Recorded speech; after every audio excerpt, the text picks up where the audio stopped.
così anche sto anno è arrivato.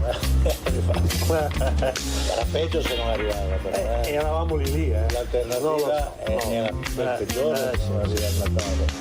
E aspetta la neve. Natale con la neve. E non arriva. Mai, non arriva mai.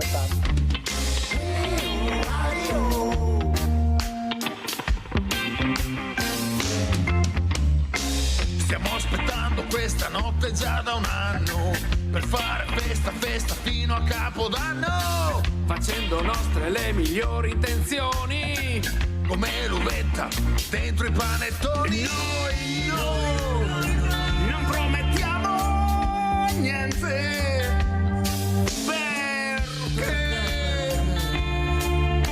noi siamo deficienti e poco influenti. Natale, non è detto che tu debba vestirti male. Natale, il maglione corre nell'agrifoglio un barbone. Natale, con quel maglione che sembri un coglione, con quel maglione che sembri un coglione. Natale si mangia e si beve e dopo ci si pente perché dopo la dieta per la prova costume tutto così, solite robe. Stiamo aspettando che arrivi sto Natale e che i problemi riesca a cancellare. Porti a tutti serenità e amore e la salute nel cervello, nel cuore. Ma tu rovini tutto. Ma tu così vestito fai passare l'appetito. Natale, non è detto che tu debba vestirti male. Natale, il maglione, le renne, l'abbifoglio, un barbone. Natale, con quel maglione che sembri un coglione, con quel maglione che sembri un coglione. Se te l'hanno regalato di sicuro è riciclato, se invece l'hai comprato il commesso ti ha fregato. Se lo metti a Natale di sicuro porta male, se lo metti a Capodanno porta sfiga tutto l'anno. A tutti buon Natale, buon Natale.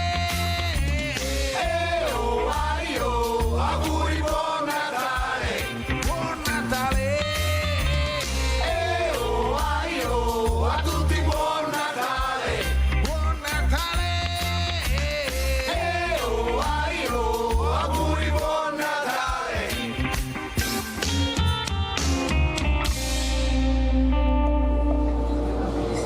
Ma la cosa peggiore, So cosa vuoi devo dire, guarda che già è stavo la cosa pensando più fastidiosa quella più questa mania, il maglione di Natale, sta gente che butta su no, per amate, dai, americanale, dai. Auguri.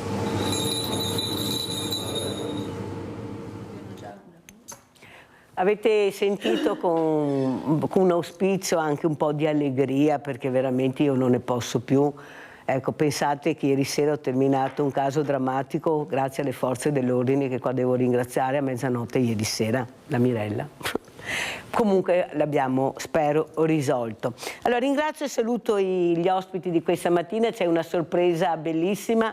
Andiamo a Mogliano Veneto, vediamo chi inquadreremo. Non si vede più niente? Ecco, saltato l'inquadratura, perfetto. Allora andiamo, eccoli qua. Mamma mia, quanti babbi Natale!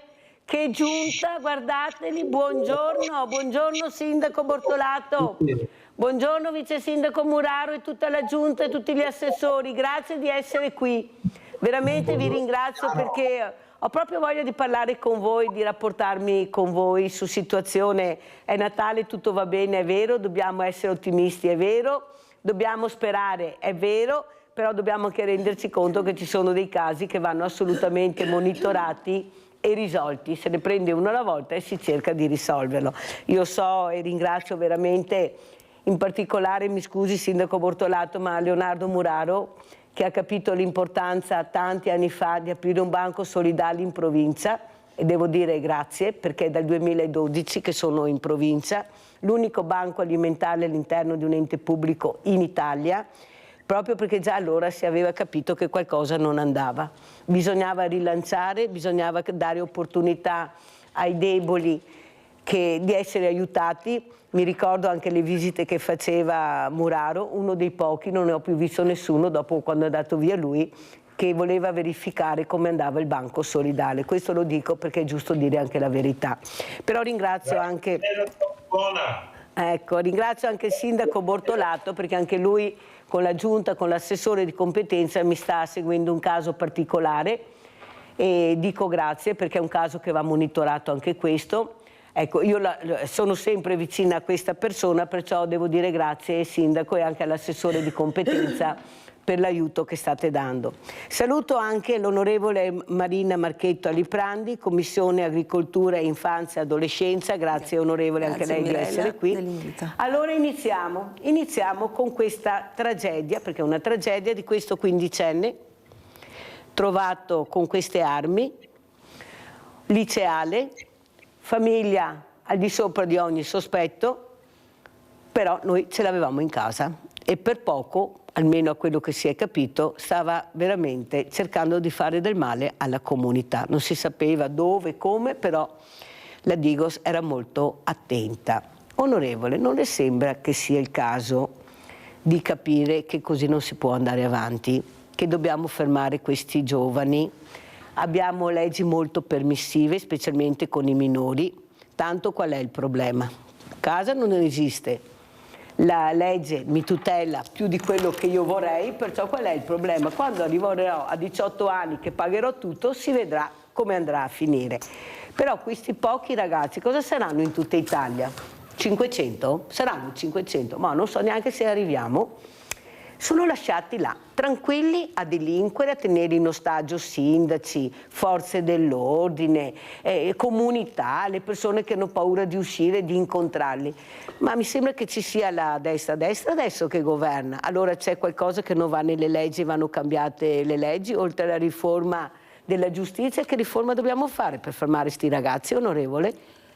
Grazie Mirella dell'invito. È una domanda di prima mattina così che è molto invasiva, nel senso che nell'emozione mi prende molto perché per i ragazzi, io la mia commissione infanzia e adolescenza proprio trattiamo il degrado e il disagio giovanile. Una riflessione però.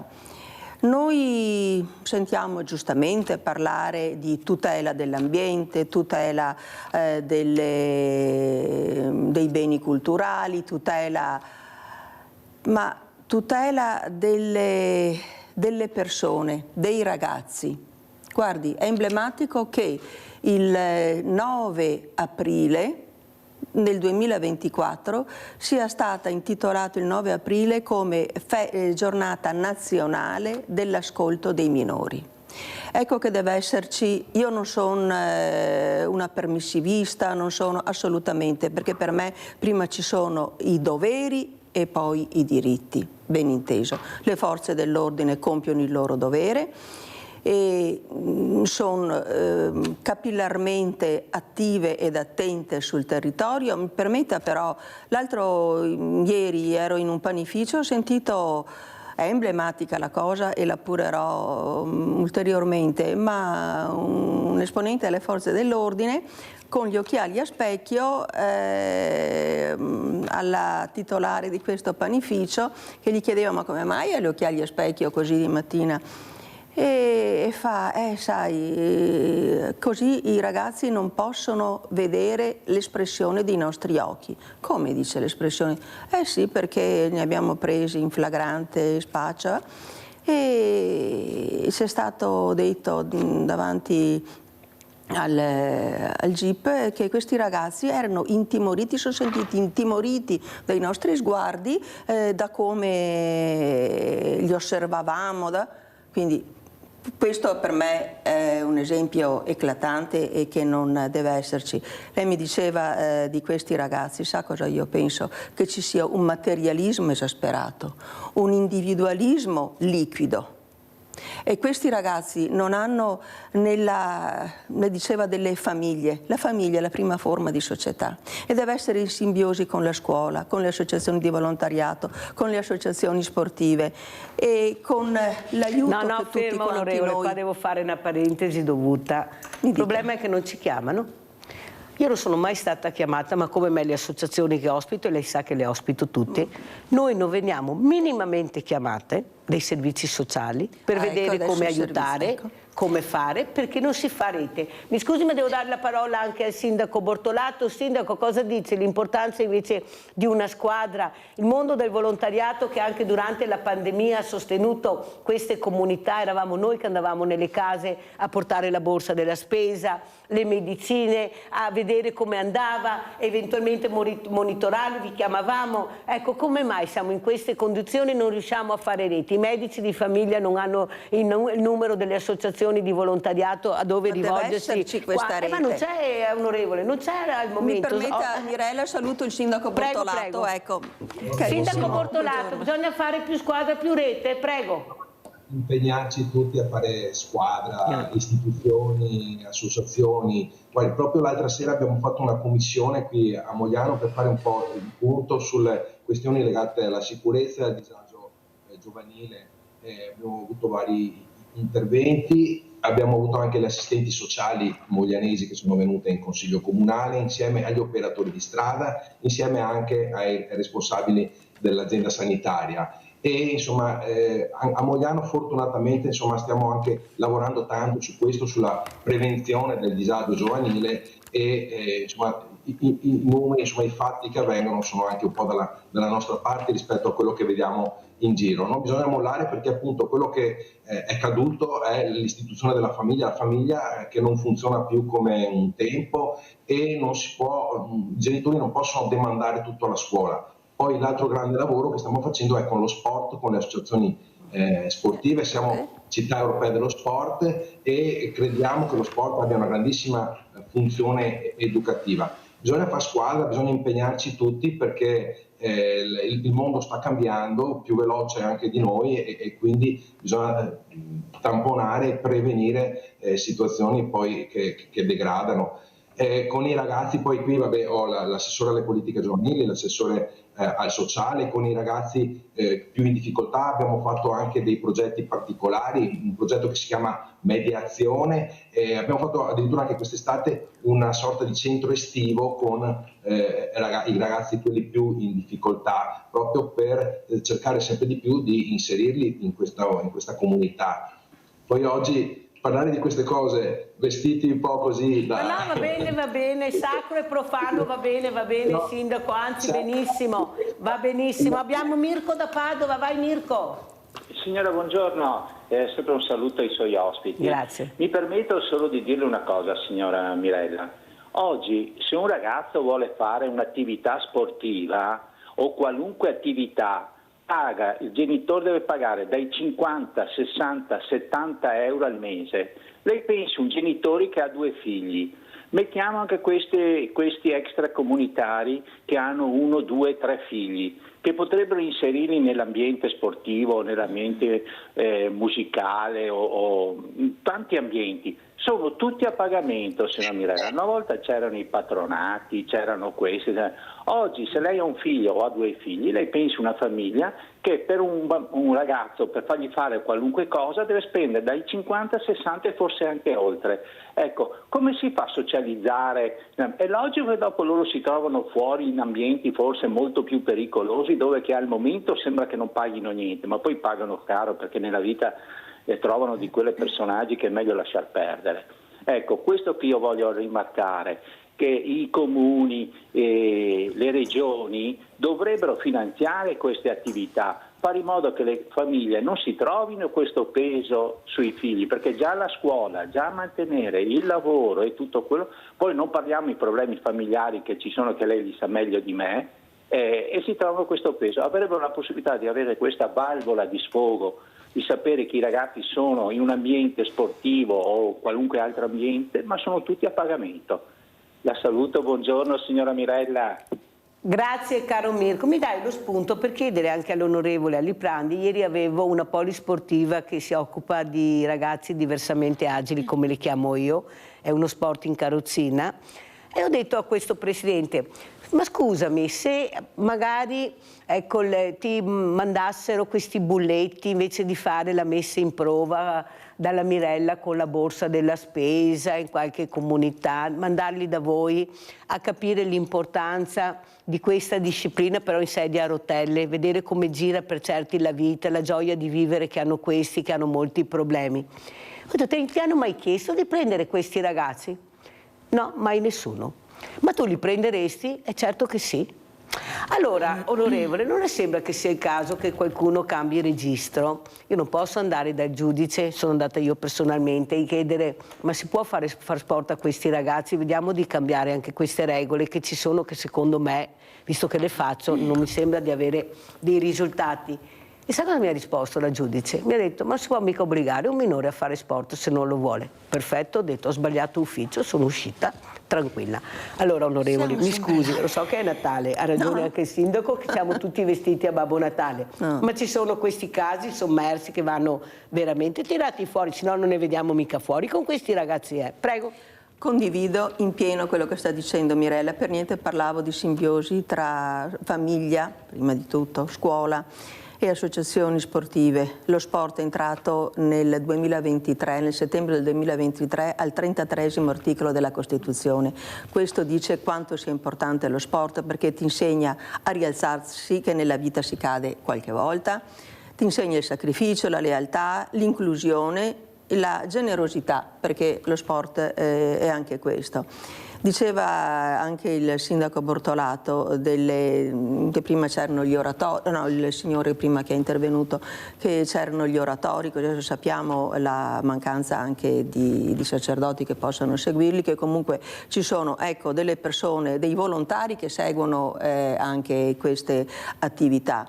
E la differenza, ecco, il signore che diceva prima del costo dello sport, in base anche all'ISEE ci sono dei buoni che si danno ai ragazzi proprio perché possano fare lo sport, e deve esserci questa volontà da parte, questo interessamento tra situazioni, penso ai servizi sociali. Ecco, per me l'assistente sociale, fare l'assistente sociale è una missione veramente, bisognerebbe conoscere famiglia per famiglia per far sì che ci sia questa prevenzione e questa richiesta poi di aiuto da parte, questo connubio ente locale, comune e famiglia, e ci sia questo ponte proprio per incanalare anche questi ragazzi che non hanno più dialogo, non riversano nella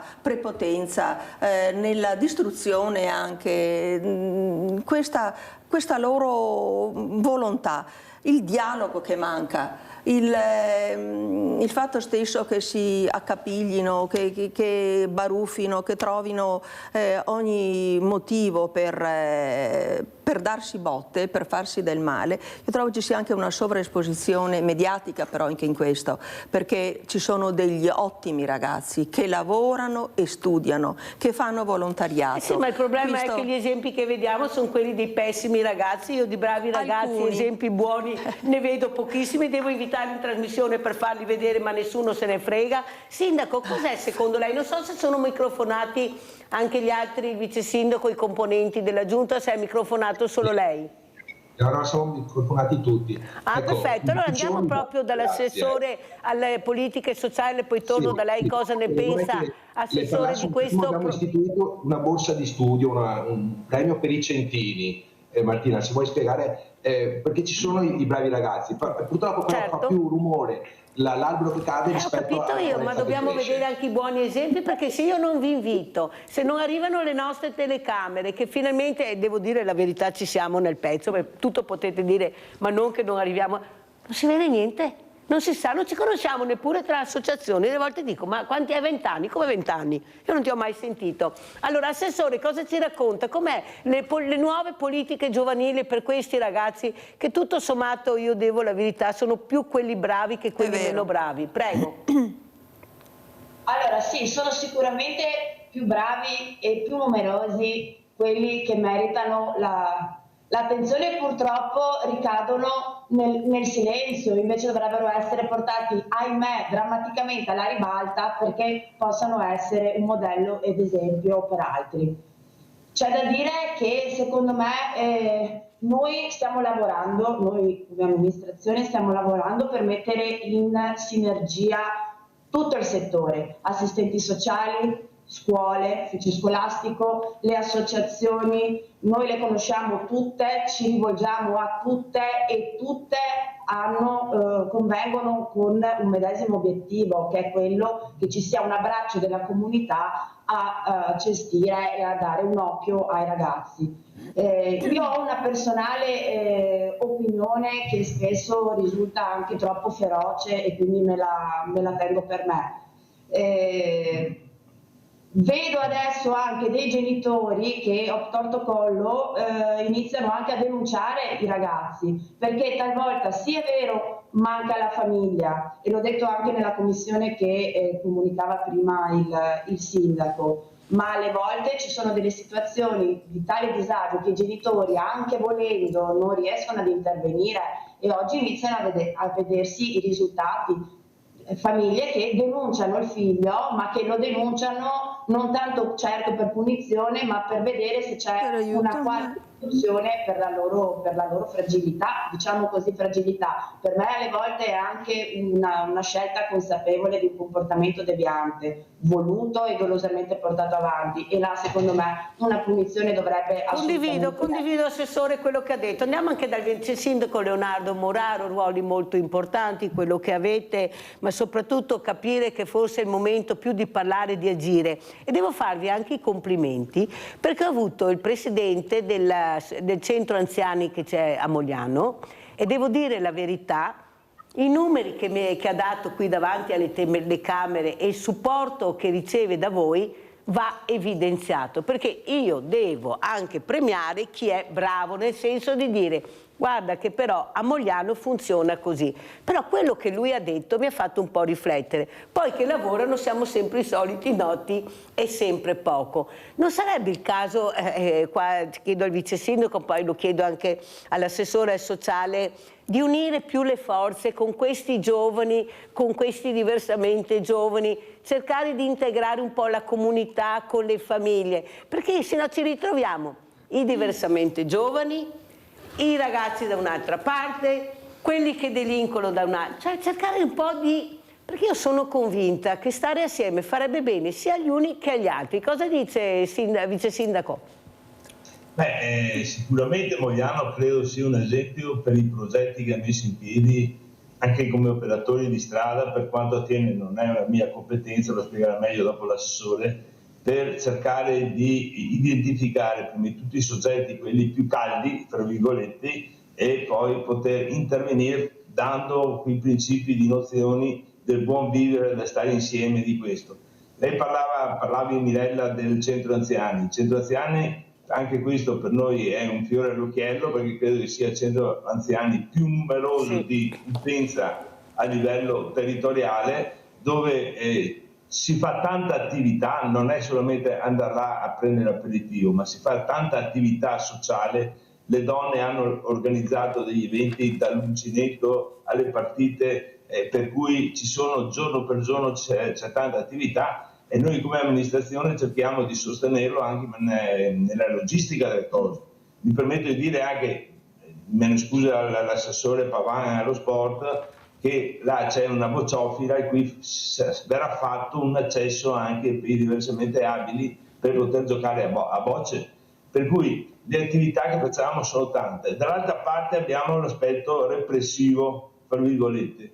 Purtroppo qui a Mogliano la prefettura ha inviato parecchi ragazzi che provengono dal sud del nostro paese, voi sapete che ci sono due strutture, e questi creano delle attenzioni particolari, monopattini che corrono a velocità 60-70 km all'ora. Abbiamo in bicicletta attraversano una piazza, corrono di notte senza nessuna luminaria, per cui diventa un pericolo per loro, ma diventa anche un pericolo per colui che passa e che corre in macchina. Abbiamo qualche esempio, per fortuna, qualche mese fa di Daddy Gang, ma su questo è intervenuto con anche un percorso tra prefettura, vigili, polizia locale, che ringrazio il comandante Forte, e il comandante della stazione dei Carabinieri di Mogliano Veneto, che con 2 o 3 uscite concordate poi anche con il sottosegretario degli interni, abbiamo avuto la prontezza di avere il battaglione proveniente dalla Polizia di Stato da Padova, a Spot ovviamente, i battaglioni carabinieri, e è da qualche mese, tocchiamo ferro, che siamo riusciti a calmierare questo problema. I giovani che sono quelli più focosi, chiamiamoli così, sono attenzionati in maniera importante, ma ripeto, se io faccio il paragone, i giovani di Mogliano, i veri giovani, hanno permesso di ricreare la festa del Rosario. Sono tutti ragazzi giovani che hanno 14, 15, 16 anni e hanno soppiantato quelle persone ormai mature che non hanno più voglia di fare, perché ormai l'età impedisce anche certe attività, hanno soppiantato le persone anziane. Perché li avete intrigati, Muraro, li avete intrigati, loro vogliono essere intrigati, vogliono essere protagonisti, gestire loro la situazione, non sempre da altri. Allora sentiamo anche, devo correre purtroppo perché il tempo è il tiranno, come vedete ci è bloccato anche il cinturino, poi do la parola a voi. Allora sentiamo l'assessora Pavan. Buongiorno a tutti innanzitutto. Con lo sport abbiamo fatto delle attività importantissime, soprattutto per, come dicevate prima, venire a sostenere le famiglie. Abbiamo il bonus sport a Mogliano, che è un voucher che comporta fino a 200 euro per abbassare la rata, diciamo, dell'attività sportiva nel territorio. E poi una novità di quest'anno, di questo 2025, abbiamo istituito le visite medico-sportive non agonistiche gratuite per tutti i moglianesi dai 6 ai 18 anni. Anche questa attività comporta che la famiglia sia scaricata anche da questo ulteriore costo per garantire appunto che tutti i giovani possano avere un accesso garantito allo sport e soprattutto far parte, come diceva lei Mirella, di questa rete che è una rete che salva i ragazzi e soprattutto fa in modo di garantire al territorio una conoscenza e diciamo una solidarietà che porta dei benefici importanti. Questa è l'attività che abbiamo fatto questo ultimo anno proprio sulle attività sportive. Assessore, non pensa che forse è da cambiare anche quello che è specialmente nel periodo quando le scuole chiudono, questi centri estivi? Io sono convinta che più di cooperative dobbiamo creare questi ragazzi come si faceva una volta, che i più grandi, quelli che anche sbagliano, magari devono cercare di dare un supporto a quelli più piccoli, a quelli più fragili. Una volta funzionava così, Adesso noi abbiamo cooperative, costi altissimi e abbiamo questi ragazzi che a agosto non c'è niente, è tutto chiuso agosto, tutto chiuso. Se io non ho la fortuna di avere una famiglia economicamente che mi può portare a fare qualche giorno di vacanza, sono in balia del destino che incontrerò quando esco di casa. Non può funzionare così, Assessore. Noi abbiamo questa meraviglia di associazioni, siamo forse più di 700 associazioni di volontariato. Se noi andiamo a vedere, i giovani all'interno delle associazioni sono pochissime. Vanno a scuola, fanno la solita taratera, loro ascoltano, sono bravi, ascoltano anche attentamente. Quando l'associazione è uscita non si ricorda più niente. Loro non arriveranno mai da noi, siamo noi che dobbiamo andarli a prendere e portarli e vedere ognuno dove è più indirizzato, chi per lo sport, chi per l'agricoltura, chi per il sociale. Qui volevo anche l'assessore alle politiche sociali. Cosa dice, Assessore, iniziare ad andarli a prendere e portarli? Pensi che ho avuto il professor Gerosa ospite l'ultima volta che l'ho avuto, lui viene sempre volentieri qui da Mirella, e si parlava proprio di questo, di portarli anche all'interno degli ospedali. Ho detto, secondo me, ho detto, professore, dobbiamo aprire più gli ospedali, perché quando tu entri in ospedale è un profumo diverso della vita, senti il profumo della disperazione, anche della speranza, è tutto un altro modo di vedere la strada. E lui mi ha detto: ha ragione Mirella, sono completamente d'accordo. E se qualcuno le dice lo facciamo già, li portiamo già, dica che ho detto io che non facciamo già abbastanza. Questo l'ha ripetuto anche l'altro giorno che è stato intervistato, che gli ospedali non sono solo fatti di mattone. Cosa ne pensa di riuscire a prendere sti ragazzi nel pomeriggio e di dire andiamo a vedere cosa offre la nostra comunità, come state facendo voi? Cercare di intrigarli in qualche maniera, perché li stiamo perdendo, già ne abbiamo pochi. Cominciamo a perdere anche questi. Prego, Assessore. Sì, buongiorno a tutti. Credo che effettivamente intercettare le criticità sia un compito delle istituzioni, intercettare le situazioni critiche e fare in modo che questi ragazzi poi trovino un impegno o comunque una passione. Noi abbiamo come politiche sociali messo in campo alcune iniziative, dall'educativa domiciliare che si occupa di intervenire dove ci sono delle fragilità familiari per poter appunto mettere in atto delle azioni prima che sia troppo tardi. E poi consci che comunque le situazioni della fragilità giovanile sono abbastanza diffuse nel nostro territorio, abbiamo anche aperto uno sportello di un consultorio rivolto proprio a intercettare il disagio giovanile e le famiglie in difficoltà. E lo step successivo sarà quello di creare una rete, stiamo già parlando insieme all'assessore alle politiche giovanili, di creare un tavolo per mettere intorno tutte quante le realtà, sia di volontariato che le associazioni sportive, per costruire un'alternativa per questi giovani e la soluzione che ha detto lei, di poterli portare anche a vedere la sofferenza, per poter imparare così anche ad essere, come dicevamo una volta, no, felici di quello che si ha nella realtà di tutti i giorni di cui si può godere,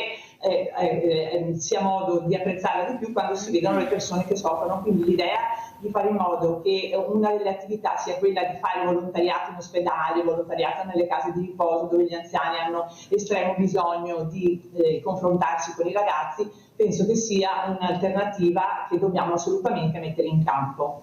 Sindaco Bortolato, cosa ne pensa? Cercare anche di unire le forze, perché io non devo essere fortunato ad avere il sindaco Bortolato, Muraro, gli assessori di competenza. Io devo avere quello che mi spetta di diritto, crescere bene. Se non ho la famiglia, Dio, patria, famiglia, scuola, dove andiamo a parare? Se io non ho questo e non vivo a Mogliano, dove vado? Guardi che non è dappertutto così che funziona. Prego, sindaco.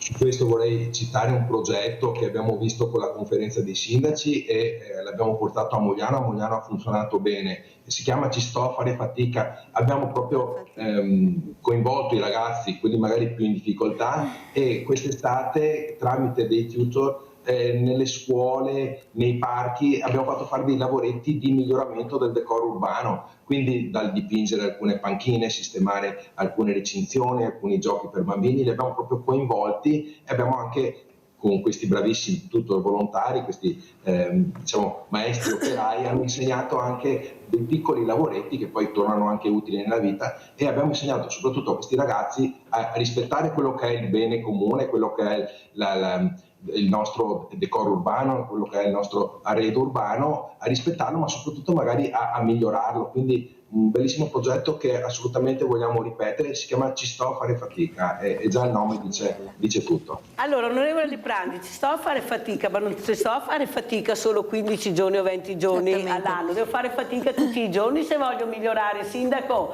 questi che hanno bisogno di lavorare tutti i giorni sono obesi, non hanno manualità, ma perché qualcuno non riesce a capire che forse devono lavorare. E devono essere loro protagonisti del loro futuro, questo devono capire i ragazzi e ne hanno le potenzialità. Certo che l'esempio è migliore, è molto più concreto di tante non so,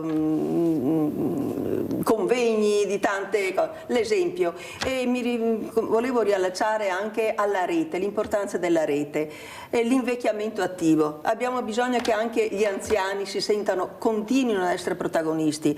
Quanto bene fa sentire un anziano che dica ai giovani come andava la vita una volta. volta, non per ritornare indietro, ma per capire che dalle radici poi si trae nutrimento, si cresce, e con la fatica che hanno superato e che abbiamo superato noi di una certa età si possono raggiungere risultati impensabili, e i giovani hanno bisogno di questo. Per quanto riguarda la scuola, la peer education per esempio, anche questa è molto importante. C'è la scuola Coletti, dal quale io ho portato avanti anche un emendamento alla Camera. La peer education in cosa consiste? Che i ragazzi individuati dagli insegnanti, quelli più capaci, più volenterosi, affianchino magari quelli stranieri, quelli che hanno più difficoltà, e traggono beneficio non solo i ragazzi aiutati, ma anche i ragazzi che assistono a questo. È l'esempio che è trainante, e quindi quando si parla di rete deve esserci una rete a 360 gradi, multigenerazionale, e bene fa il sindaco di Mogliano e tutta la giunta. Saluto Francesca Caccin, assessore al sociale, che tanto fanno per i loro ragazzi, ma per la comunità intera, perché il fare fatica, anche noi ad Oderzo abbiamo questa iniziativa, e far fatica vuol dire impegnarsi ed essere consapevoli anche, fra l'altro, che le ragazzate non possono definirsi tali, perché sul casellario giudiziario vengono trascritte poi, e quando si va a chiedere un lavoro c'è questo stigma sulla loro pagella, diciamo, ma sul loro pensa, curriculum. onorevole, che a questi ragazzi interessa quello che lei sta dicendo? Ecco, io li trovo un po' impermeabili, perché parlo io con loro, e quando io sento dire boh, ma ti rendi conto di quello che hai fatto? Ti provi in qualche cosa? No, forse perché hanno avuto troppo. Pubblicità.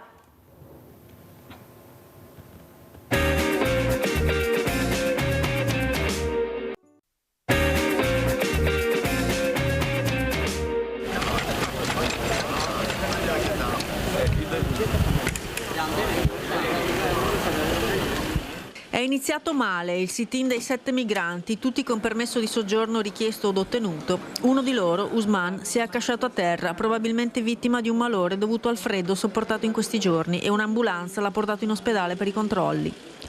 Gli altri raccontano di come dormono nei parcheggi dell'Appiani o dal Negro, di come non trovino spazio nei dormitori cittadini, tutti già occupati. Hanno freddo, fame, cercano un lavoro, non vogliono certo delinquere, cercano solo aiuto. Molti di loro hanno fatto viaggi allucinanti per fuggire dai loro paesi. Sono venuto in Italia perché tante cose che minaccia non pace, guerra dei Taliban, Pashtun, perché siamo Pashtun viviamo vicino Afghanistan, tu conosci, c'è una guerra dei Taliban, non posso andare a scuola, non posso lavorare, perché non sicuro là. Sono arrivato in Italia a piedi, un anno di Pakistan, Iran, Turchia, Bulgaria, Serbia, Croazia, Slovenia e ultimo Trieste. C'è chi li guarda con disprezzo, chi con distanza, e chi invece, come loro, ha avuto una storia che viene da lontano e ringrazia i trevigiani per avergli dato un'opportunità. Io vivo qua a Treviso da sempre nella vita, so che i trevigiani alla fine mi hanno dato un'opportunità di integrarmi. Per una persona, anche stamattina al bar è arrivato un signore come loro, oggi non è stato un caso, ma questo signore è arrivato avvolto in coperta, senza scarpe, ma ho visto che la gente comunque guardava questa scena. Io l'ho voluto portare dentro al bar per far capire, come io sono di colore, posso potermi permettere di pagarmi un caffè. Anche loro che vivono una situazione che non si possono permettere magari all'inizio. Siamo anche persone che possiamo dargli un aiuto, almeno anche delle scarpe che non usiamo. A loro mi piace perché è un motivo, veramente signora, è un motivo per dire che siamo tutti esseri umani, prima di tutto. Sissé si è integrato, lavora all'aeroporto, ha addirittura un suo marchio di abbigliamento, Kolokush, ed è stato l'unico a portare una parola di conforto ai suoi fratelli, promettendo di aiutarli. Ma loro hanno una vita prima di tutto, una dignità. Ho preso dei contatti del ragazzo per vederlo oggi, ma perché voglio aiutare quello che posso fare io. Ma voi che abbiamo più possibilità, possiamo anche noi, cose che non manco usiamo, a loro farebbero la differenza. Parlo per me in primis. Liprandi, come commentiamo questo servizio? Mi sembra che sia già la terza o quarta volta che lo faccio vedere.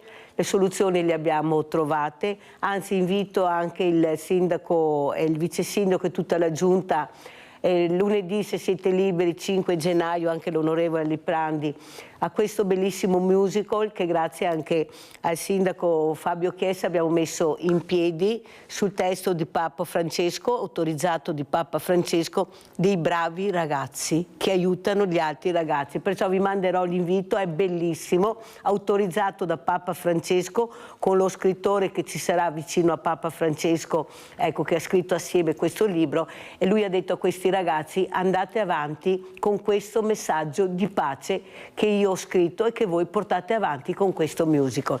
Ecco, questi sono gli esempi che dobbiamo far vedere. Marina Liprandi, ma questi non trovavano sponsor per fare sto musical, perché sono tutti impegnati, sono tutti da altre parti di sponsor. Prego Marina Liprandi.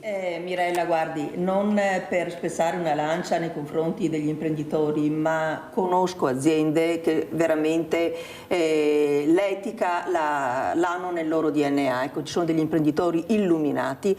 Si parlava però di integrazione. L'integrazione, guardi che anche questo governo è assolutamente disponibile ad accogliere le persone che vogliono integrarsi.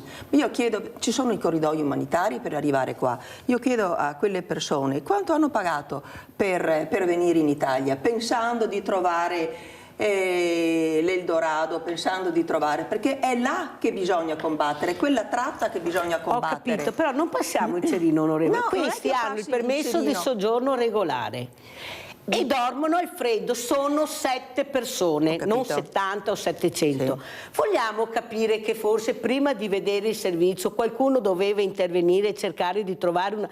Ma stiamo cercando... Indubbiamente questo, cioè, a parte che ci sono, e anche là, non vorrei essere fraintesa, ma ci sono anche dei permessi di soggiorno che non corrispondono effettivamente a quello che dovrebbero essere. Anche i contratti di lavoro? E anche i contratti di lavoro. Contratti di lavoro. Dopo queste persone si trovano sulla strada perché ci vuole una programmazione. Qui in Italia si viene e si è ben accolti. I nostri imprenditori hanno bisogno di manodopera e non di manovalanza. Vogliamo per la dignità della persona. Onorevole, ma non riusciamo a capire la domanda e l'offerta, dov'è che mi devo rivolgere per trovare lavoro? Sandra da Padova, vai Sandra. Ciao Mirella e buongiorno agli ospiti. Belli i servizi che avete fatto vedere. Mirella, volevo perché il sole mangia le ore, diceva mia nonna.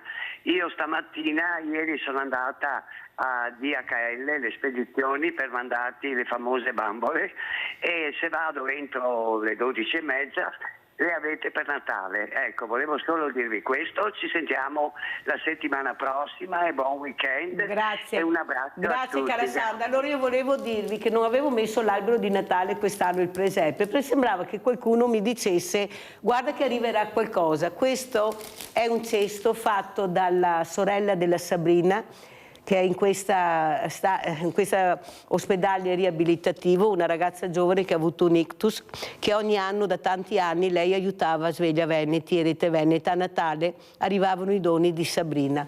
La sorella Tiziana con i fratelli, quando vanno a trovarla, hanno pensato di continuare il percorso. E guardate cosa hanno fatto, no, ve lo faccio vedere perché è bellissimo.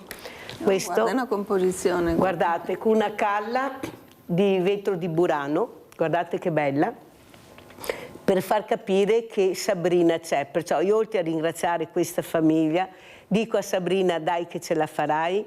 Ripeto, Sabrina era vicinissima a Sveglia Veneti, alla grande famiglia, e i familiari, guardate, stanno continuando. Ecco, visto che il tempo mangia, do un omaggio all'onorevole che si ricordi di Sabrina, di questa guerriera che sta lottando. Agli assessori, alla giunta, al sindaco e al vice sindaco verrò personalmente a portarvi, perché penso che sia un ricordo bellissimo di una persona e di una famiglia che, nonostante le difficoltà, sta cercando di pensare anche agli altri. Non è il cesto, è il gesto, è il senso della comunità e della continuità proprio del servizio. Io mi sembra che devo ascoltare un altro assessore, sindaco, o sbaglio? Sì, l'assessore alla cultura Giorgio, che segue anche gli eventi, ha organizzato i tanti eventi qui per il Natale moglianese e ha addobbato la piazza bellissima di Mogliano, e invito tutti a venire a Mogliano a vederla e ad acquistare anche i regali natalizi a Mogliano. Allora, Assessore, anche questa è cultura, confezionare, ecco, pensare alla comunità, a far sorridere la comunità nonostante, ecco, questo ospedale, questa terribile disgrazia che li ha colpiti. Sabrina è caduta in bagno, era da sola e non si è più ripresa e sta lottando, però i familiari, guardate che famiglie abbiamo ancora, guardate. Prego, Assessore, cosa dice? Cos'è la cultura nel 2025? Allora, io approfitterei per dare anche una buona notizia, nel senso che c'è quel gruppetto di giovani che ha fatto rinascere la sagra del Rosario e grazie a loro poi la Giunta ha contribuito, ma ci sono anche dei ragazzi che tengono aperto il nostro museo, il Brolo, e che volontariamente vengono, accolgono le persone e sono protagonisti, perché questo è il discorso che si faceva prima, i ragazzi devono essere protagonisti e sono protagonisti anche nella nostra pista di pattinaggio in centro, perché le scuole la mattina vengono a fare l'ora di ginnastica nella nostra pista di pattinaggio e c'è un grandissimo albero che è un albero di tutti, perché è importante che tutti abbiano un momento di festa, un momento di condivisione. Ed è l'albero della famiglia della nostra città, per cui tutti possono venire e si sentono protagonisti e orgogliosi. È bella sta parola, protagonisti. L'albero è bellissimo, ma il Natale ha senso solo se pensiamo alla cristianità. Perché Bellissime. il Natale è il compleanno, come diceva Elio, il compleanno di Gesù. Per cui ricordiamoci che è importante, sono importanti i valori cristiani che sono fondanti. Guardate che vi aspetto al 5, lunedì 5 gennaio alla Dina Orsi di Conegliano, dovete venire perché vedrete uno spettacolo fatto da tutti i giovanissimi, sono tantissimi. Guardi Sindaco, se non viene mi arrabbio davvero con lei, viene Bortolato, perché sì. veramente, no, ma anche la... Vengo. Dobbiamo aprire l'anno con questi messaggi, i ragazzi che si rivolgono ai giovani con le parole di Papa Francesco, ma è poco bella sta roba e ho dovuto trovare lo sponsor, Sindaco, perché sennò non ero buona fare, nessuno però l'ho trovato, devo dire la verità, come dice Marina, qualcuno ha detto è tardissimo Mirella, ma ci siamo, vai avanti. Ecco, Mirella, mi permetto di dire che tutti quanti dobbiamo fare il nostro dovere per quanto siamo chiamati, ma ribadire le nostre ed essere testimoni delle nostre radici giudaico-cristiane. Questo sì, perché al di là, nel rispetto di ogni credo, per carità, però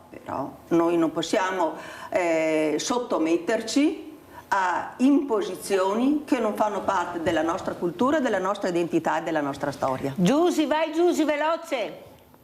Ciao Mirella, buongiorno ai tuoi ospiti. Allora Mirella, mi è arrivato un messaggio. È stato effettuato un pagamento di 250 euro con la tua carta presso PayPal. Se non riconosci tale operazione, chiama e clicca questo numero che io non ho chiamato perché ho visto che era una truffa. Certo. E una mia conoscente, sempre con messaggio, ti ringrazio che il bonifico di 4.500 euro è arrivato, anche lei non ha chiamato, attenti se non si conosce fare i numeri strani, questo volevo solo avvertire. Brava Giusy, chiamate la banca, non richiamate i numeri dove vedete questi messaggi, chiamate subito la banca, brava Giusy. Sindaco Bortolato, come ci saluto? Ormai è finito il tempo, vi ringrazio anche di questa ospitata bellissima che abbiamo fatto stamattina, tanti scambi di pensieri, di parole, di emozioni. Prego Sindaco.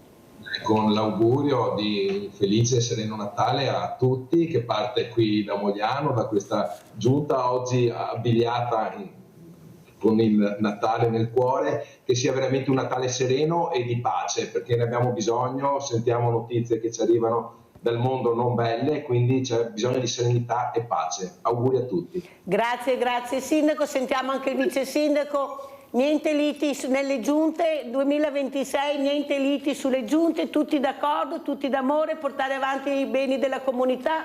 Muraro. Ma sicuramente sì, ma qui noi andiamo d'accordo, però sai Mirella, c'è anche il verbo del confrontarsi, del parlare, se no saremmo delle mummie e tutti stanno dritti. No, è bello anche crescere insieme, fare proposte E per quanto riguarda questo Natale, io mi auguro sia veramente un Natale dove si trovi finalmente e realmente pace in Palestina, pace in Ucraina, e che si smetta di investire in armamenti che non sono mai propedeutici alla pace dell'uomo e a stare insieme dell'uomo. Guardi, Buon Natale a tutti voi. Muraro, la ringrazio perché al Banco Solidario ho proprio 3 donne ucraine e se voi vedete le lacrime ogni giorno di mercoledì, hanno perso figli, nipoti, mariti. È uno strazio vederle, però bisogna continuare ad aiutare, perché veramente abbiamo un unico cielo, onorevole. Sì, come però, ci saluta, prego. Però ecco, volevo una sottolineatura che per le spese della difesa non sono solo quelle delle armi, ma sono quelle della cyber security, delle missioni di pace all'estero. Ieri sera ero al CIMIC di Motta, quindi la sinergia che deve esserci tra le forze militari e la popolazione, proprio lo diceva ieri sera il colonnello Furlan di questo.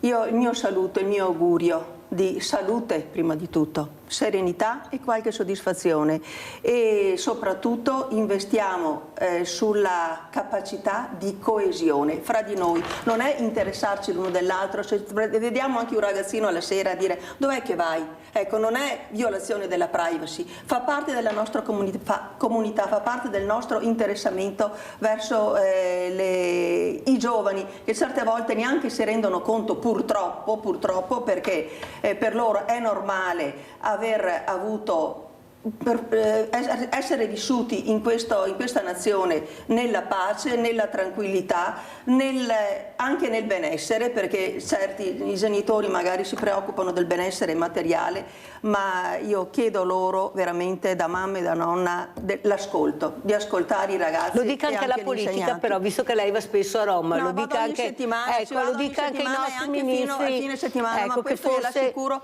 ma viene fatto, Mirella. No, ma devono fare l'ascolto ai sindaci, perché sono loro che sanno come va il territorio. Infatti anche qui in regione ci sono moltissimi assessori, sindaci, quindi c'è la continuità. Speriamo bene, apriremo il 2026 con Papa Francesco. Merci, vi invito tutti, venite, tutto gratuito, pubblicità, e grazie veramente a tutti voi di essere stati ospiti.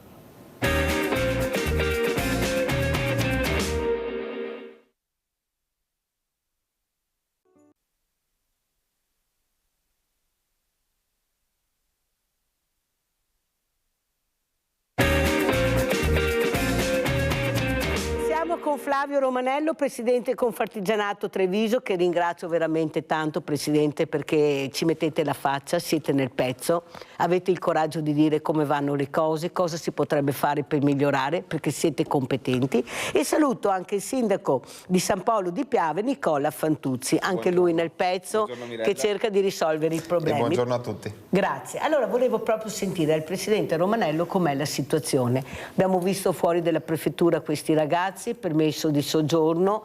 Prima l'onorevole Liprandi diceva bisogna vedere se è falso o è cattivo, non sta a me vedere, c'è chi dovrebbe controllare questo, come ho verificato questi contratti, presidente, di lavoro che non esistono, che non sono veri, sono falsi, tanto è vero quando ho chiamato dall'altra parte hanno buttato subito giù il telefono perché hanno capito che non era la persona che doveva chiamare e avevano paura, perciò fasullo. Ma cosa sta succedendo? E voi avete bisogno, necessità di personale, prego. Parto da un dato, Mirella, circa 800.000 richieste da parte delle aziende e di permessi di lavoro ufficiali, e quest'anno mi pare che siamo a 1/10 delle risposte, quindi la macchina non funziona. E quindi succedono tutte le cose di cui tra queste anche quella che mi diceva lei. Sentendo anche i colleghi sul territorio, c'è gente, anche perché richiedere un lavoratore straniero comporta anche una spesa per l'impresa. E ci sono artigiani che mi dicono: io ho provato 1 anno, 2 anni, 3 anni, e al terzo anno ho deciso, siccome non ho risposte, ho deciso di non spendere più soldi. Se andiamo nel settore della ristorazione, dove oggettivamente non c'è più personale italiano, soprattutto in cucina, è chiaro che allora cosa fai? Riduci il volume di lavoro.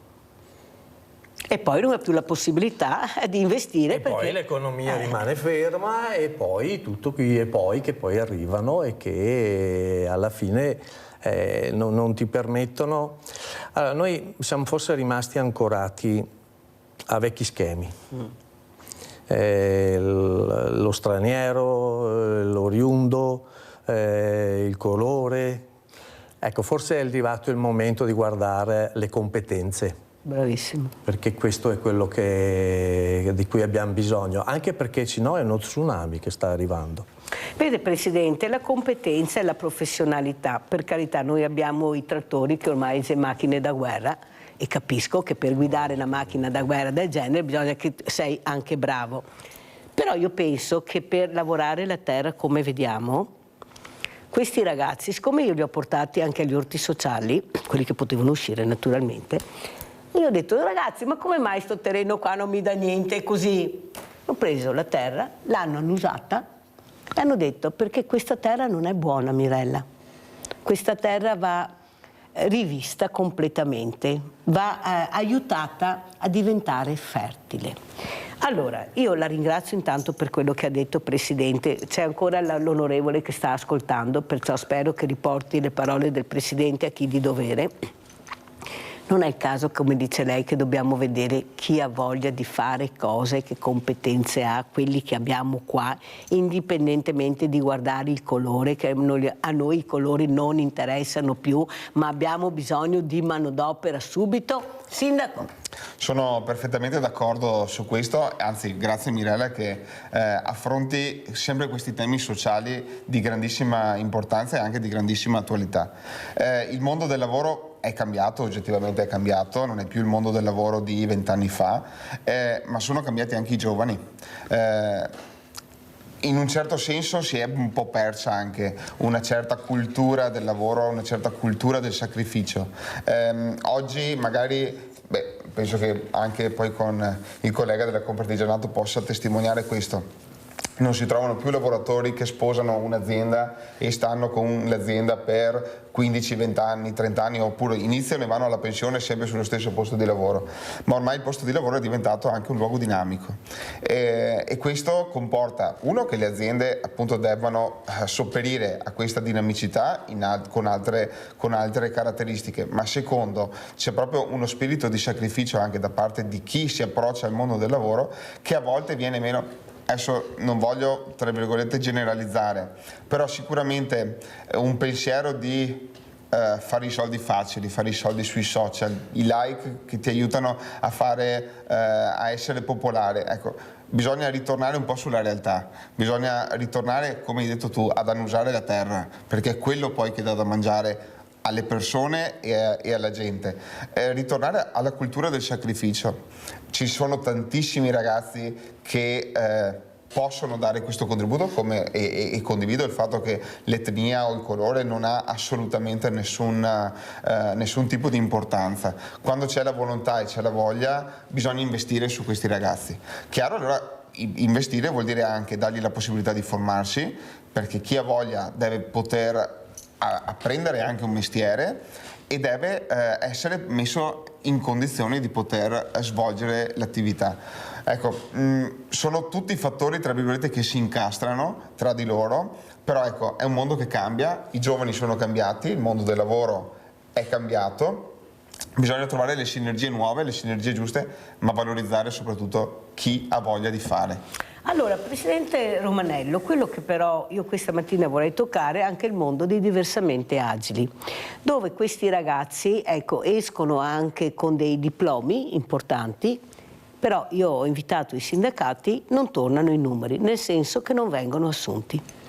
I numeri che abbiamo sono veramente scarsi di quelle possibilità che possiamo dare a questi ragazzi. Perché questo?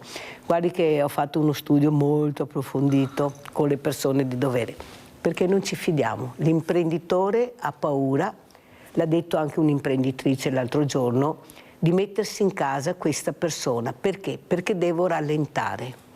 Io non posso rallentare, devo correre, perché purtroppo il mio business è quello di correre, di fare veloce, di dare tante risposte in poco tempo. E questo ragazzo mi mette in difficoltà, perché solo la parola diversamente agile fa ancora paura. Chi sei, come lavori, cosa fai? È vero che siamo così, siamo culturalmente un po' indietro, abbiamo paura di mettere assieme queste persone. Io dico sempre, Presidente, siccome io li vado a vedere, quando uno è bravo a lavorare all'interno dei CEOD, che lavora bene, che tu sai che invece può lavorare anche in azienda, l'azienda che dà lavoro al CEO lo deve assumere in azienda, pagarlo perché è bravo, accompagnato come abbiamo l'accompagnamento dentro il CEO, lo mettiamo in azienda e diamo un posto di lavoro. Anche perché li ho visti, lavora anche bene, Presidente. Forse lavora meglio di noi altri, cioè attenti, precisi, perfetti. Vogliamo dare spazio anche a queste realtà, Presidente, visto che manca tutto, cioè cerchiamo di prendere anche dove abbiamo delle competenze? Allora, credo che bisogna capire una cosa, l'artigiano, e questo non è una critica, anzi perché parlo del mio mondo, ha pensato sempre a lavorare qualcosina in più. Faceva le 8 ore, ha cominciato a fare le 10, le 12. Il problema è che quando sono finite le 24 ore siamo il giorno dopo. Allora, più che velocità, che naturalmente in alcuni ambiti è fondamentale, credo che vada valutata anche la marginalità, bisogna sapersi anche vendere. Perché allora quando ti sai vendere sei capace e sei in grado di costruire una struttura che ricopre e dà la possibilità di dar lavoro a diversi ruoli. Poi naturalmente dipende da settori a settori, se ho un'attività di impiantistica e lavoro in quota, certo, ho dei vincoli naturalmente da un punto di vista proprio fisici, però è più un approccio mentale, sono d'accordo con lei, è più un approccio mentale che non un approccio che deve cambiare, perché questo è il problema. Il fatto è che siamo davanti a una realtà che oggi ogni 100 persone che vanno in pensione 60 rientrano. Sì. Quindi abbiamo un 40%. Si dice, la tecnologia oggi, che ne so, l'intelligenza artificiale ci abbatterà. Non è vero niente, cioè è vero fino a un certo punto, perché da studi fatti la produttività, perché è poi quella che fa, se io un'ora riesco a produrre 10 euro e domani grazie alla tecnologia arrivo a 12, ho una marginalità del 20%. Oggi l'intelligenza artificiale, a parte che impatta su alcuni campi e non su altri, è marginale. Quindi non possiamo aspettarci neanche dalla tecnologia più di tanto. Quindi dobbiamo inventarci qualcos'altro. Il professor Gerosa, che ho avuto ospite prima che diventasse assessore alla sanità, quando gli ho detto ma sta intelligenza artificiale, professore, e poi alla fine è sempre l'uomo che manovra, o sbaglio? E lui mi ha risposto, lei ha letto il mio trattato, Mirella? No, perché ho detto proprio questo. Guardate che l'intelligenza artificiale è uguale a uomo che manovra, l'uomo che gestisce. Ma sindaco, c'è qualcuno, come dice, che non vuole capire, perché culturalmente, come dice il Presidente, dobbiamo anche evolverci di più. Sì. Noi abbiamo più il giovane di una volta che lavora 24 ore, testa bassa e via. È un giovane che vuole lavorare, divertirsi e vivere. Questi sono i dati, non c'è niente da fare. Lui mette anche la sua vita, quella che non si metteva una volta, esatto, lavorare e basta, crescere e basta. Il giovane è diverso, non dobbiamo più guardare con gli occhi che siamo cresciuti noi. È diverso questo giovane che ha studiato, che ha un titolo di studio, che vede che tutto sommato è meglio andare all'estero che non qua in Italia, perché i numeri sono quelli, almeno me lo dicono, certo, quelli che sono nel pezzo. Cosa bisognerebbe fare? Voi siete al governo, siete una coalizione molto importante, prima si diceva è la sinistra, tutti buonisti, adesso che è già destra, ma non andiamo fuori neanche qua destra, è la burocrazia, ma non abbiamo mica messa noi la burocrazia, l'avrà pure messa qualcuno. Prego.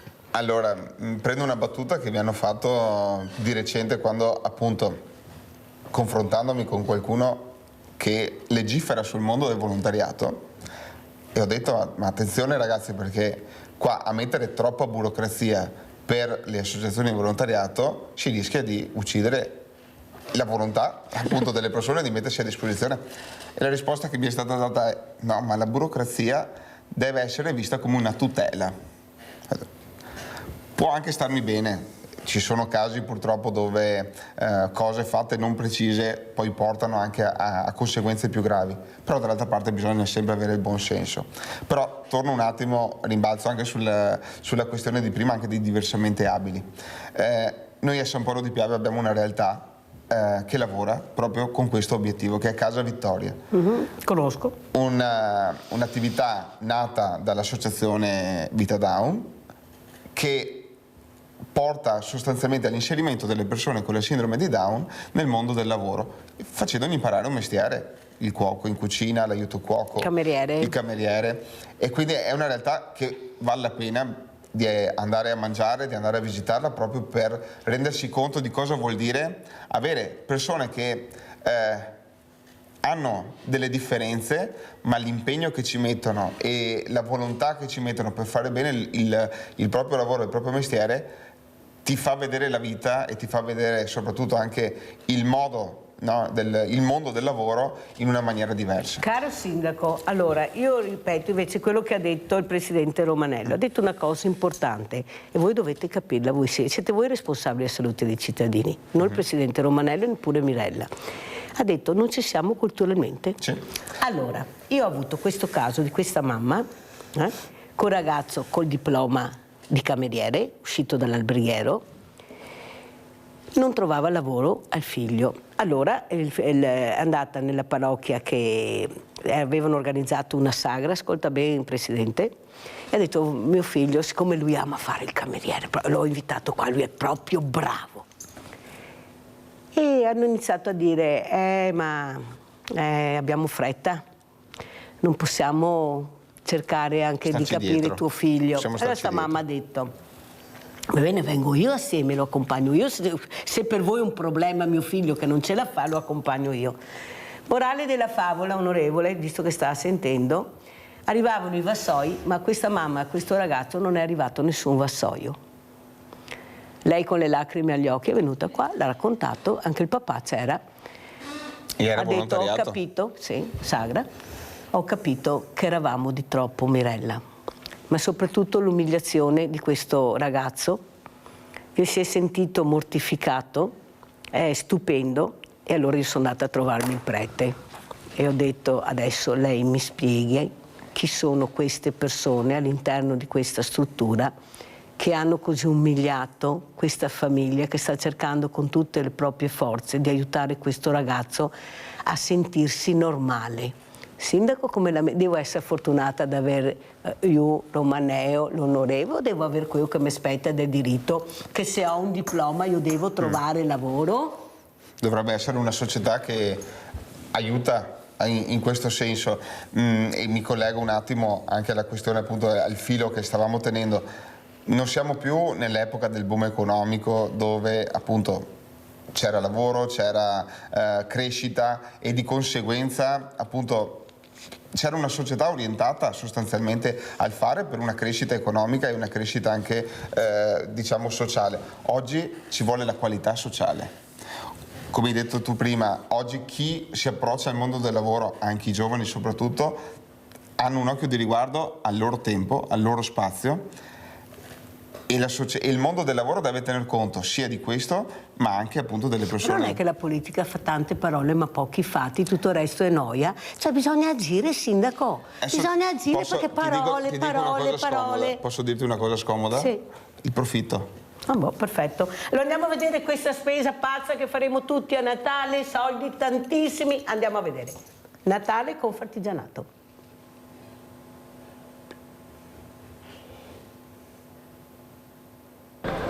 Il Veneto si conferma tra le regioni più dinamiche nei consumi di fine anno. Secondo le ultime stime dell'Ufficio Studi di Confartigianato, a dicembre la spesa delle famiglie raggiunge i 2 miliardi 267 milioni di euro, pari all'8,5% del totale nazionale. Il ruolo dell'artigianato è centrale. In Veneto il 37% degli addetti opera in settori direttamente legati alla domanda delle festività. Sono oltre 30.000 le imprese artigiane coinvolte, con più di 107.000 addetti nei comparti del cibo, della moda, del legno arredo e della manifattura artistica. In questo contesto Confartigianato rilancia la campagna Acquistiamo locale. A noi speriamo che tutti i cittadini del Veneto, delle nostre province, vadano ad acquistare prodotti artigiani, perché sono prodotti di qualità, tanto che questi prodotti recentemente sono stati anche riconosciuti dall'UNESCO, quindi motivo maggiore per andare ad acquistare e consumare prodotti italiani, da quello che riguarda l'enogastronomia piuttosto che tanti altri prodotti come regali. A livello territoriale Padova guida la spesa con 427 milioni di euro, seguita da Venezia e Treviso.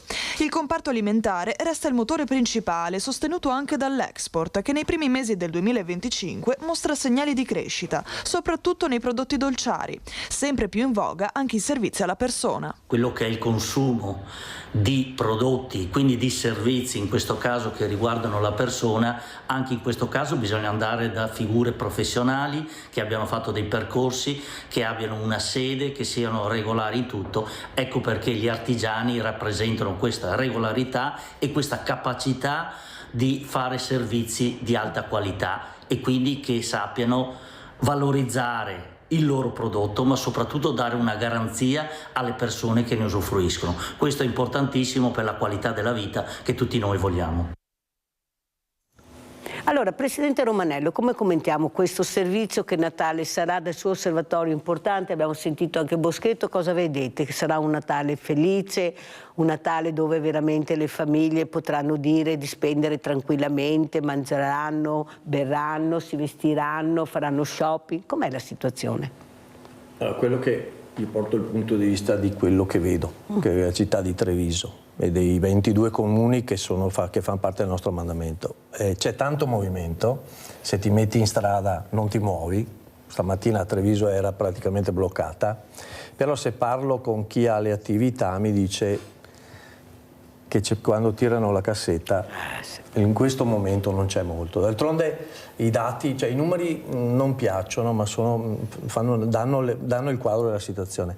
Se quello che spendo vale a seguito dell'inflazione l'8% in meno rispetto a qualche anno fa, e se faccio fatica ad arrivare a fine mese, a fronte di tutta una serie, insomma io non vado al supermercato se non sporadicamente, però mia moglie ogni tanto quando apre, guarda lo scontrino e vede quello che c'è nel carrello, mi dice: oh, ma hanno sbagliato a fare i conti, mi pare che è un qualcosa che... Quindi è chiaro che quando ci sono pochi soldi in giro poi ce n'è pochi per tutti, accezione fatta per quelli che possono spendere, che rimarranno sempre quelli. Però il termometro è orientato verso il freddo, quindi ma è normale, cioè è allora Sindaco, devo correre perché purtroppo il tempo è tiranno e sono tante le domande e le riflessioni che dobbiamo fare. Io so che a casa sono molto attenti a quello che voi dite. Ieri ha chiamato una signora, la Nadia mi sembra, da Treviso, che ha detto: ho visto quello che percepiranno gli ex consiglieri regionali una volta che non saranno più consiglieri. E stiamo parlando di chi ha fatto 5 anni di 30-40 mila euro, chi ne ha fatto 10 di 70-80 mila euro. E io mi sono chiesta: ma cos'è questa storia qua?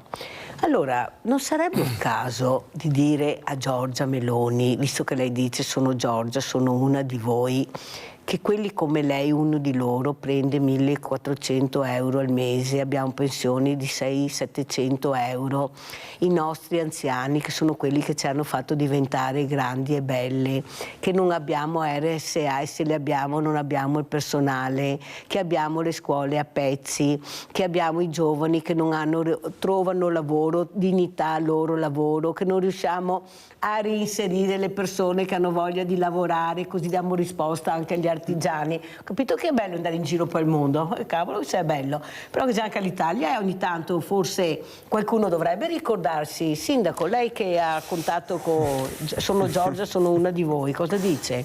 Allora, diciamo che la materia e la competenza per quanto riguarda questa parte è regionale, e sentivo proprio ieri sera alla trasmissione qui su Rete Veneta Focus in un intervento che dicevano: si spende più per i consiglieri che non sono più consiglieri, 12 milioni di euro, piuttosto che per i consiglieri che sono consiglieri, il che è emblematico un pochettino della situazione. È una stortura in un tempo in cui appunto ci sono le famiglie che fanno fatica ad arrivare a fine mese, in cui c'è il pensionato appunto con una pensione minima che non riesce. Io l'ho incontrato la settimana scorsa, un mio cittadino, che fortunatamente con l'aiuto anche della Caritas in questo caso siamo riusciti ad andare a pescarlo, e lui davanti a me, io mi vergogno a venire a chiedere. E gli ho detto, no, ma non è questione di vergognarsi, è questione di dignità. Quello che hai bisogno è giusto che tu lo dica. E lui mi ha detto, guarda, io non mangio perché pago l'affitto della casa e quei 100 euro che mi rimangono cerco di tirare avanti e magari aiuto anche mio Questo figlio. non è un barbone, Uno che ha una casa. No, ma lo dica a quelli che dicono prima i veneti, uno di noi. Questo è Veneto? No, tanto per capire che non è nero, viola o arancione, è Veneto. Quindi questo. le situazioni di marginalità sociale ci sono. Bisogna e tante volte appunto non si fanno vedere, quello è il vero dramma. Ma perché non erano abituati a chiedere, sindaco? Non erano abituati loro a rimboccarsi le maniche, lavorare e vivere la loro dignità. E adesso si trovano che non ce l'hanno più e cosa fanno? Si chiudono in se stessi. Invece bisogna avere il coraggio, avere la forza di parlare con le istituzioni, perché le istituzioni comunque devono essere al servizio soprattutto degli ultimi. Il nostro ruolo è quello di riuscire a garantire una società dignitosa. Noi nel piccolo come sindaci facciamo il nostro appunto con le persone che hanno più bisogno nell'immediato, quindi ad esempio questo signore non aveva l'acqua calda e gli abbiamo subito riattivato l'acqua calda, si lavava, mi ha fatto venire la pelle d'oca quando mi ha detto guarda io mi scaldo il pentolino dell'acqua sul gas e mi lavo con la cazzoletta, no? Un po' alla volta. Sì, ma scusa, che ha dato risposta? Un consigliere regionale o che ha dato risposta il sindaco? Il sindaco. Perfetto. Allora, sindaco, mi spieghi anche questo. L'ho chiesto anche ai sindaci che avevo ieri, perché ho sempre i sindaci adesso al mattino, perché sono quelli che sono nel pezzo. Che secondo me un sindaco, quando viene eletto, deve fare i 5 anni. E quando ci sono le elezioni regionali, non deve candidarsi a consigliere regionale, deve finire il mandato di sindaco. Perché candidarsi vuol dire che tu lasci i cittadini che ti hanno eletto in balia di qualcos'altro che magari può essere un commissariamento che blocca il comune, o sbaglio? Sì. Allora io penso, che lo capisco io, che da 2.000 euro un sindaco, 1.500-2.000, sì, a prenderne 8.000 al mese, vuol fare anche il consigliere regionale forse, no? Anche con meno aspettative. E con meno rotture di scatole. Ecco, allora, diciamo, secondo lei, perché i sindaci mi hanno detto no, è meglio anche sì provare, i sindaci sono molto ascoltati, è giusto che facciano il percorso. Ma se si sta eletto sindaco, finisce il sindaco, una volta che finisce il sindaco, le elezioni, visto che andiamo a votare ogni anno, non manca di sicuro la possibilità di andare, certo, finisce il mandato di sindaco. Lei è d'accordo con Mirella oppure quei sindaci che hanno detto no, è giusto anche che provi a candidarsi come consigliere, non so poi che peso che ha più consiglieri, perché quando che domandavo mi dicevano sono assessore, non ho potere, no, chi mi spiega, perché a questo punto vorrei anche capire, ma scusa, ma fai parte della commissione? Sì, ma non sono io che decido.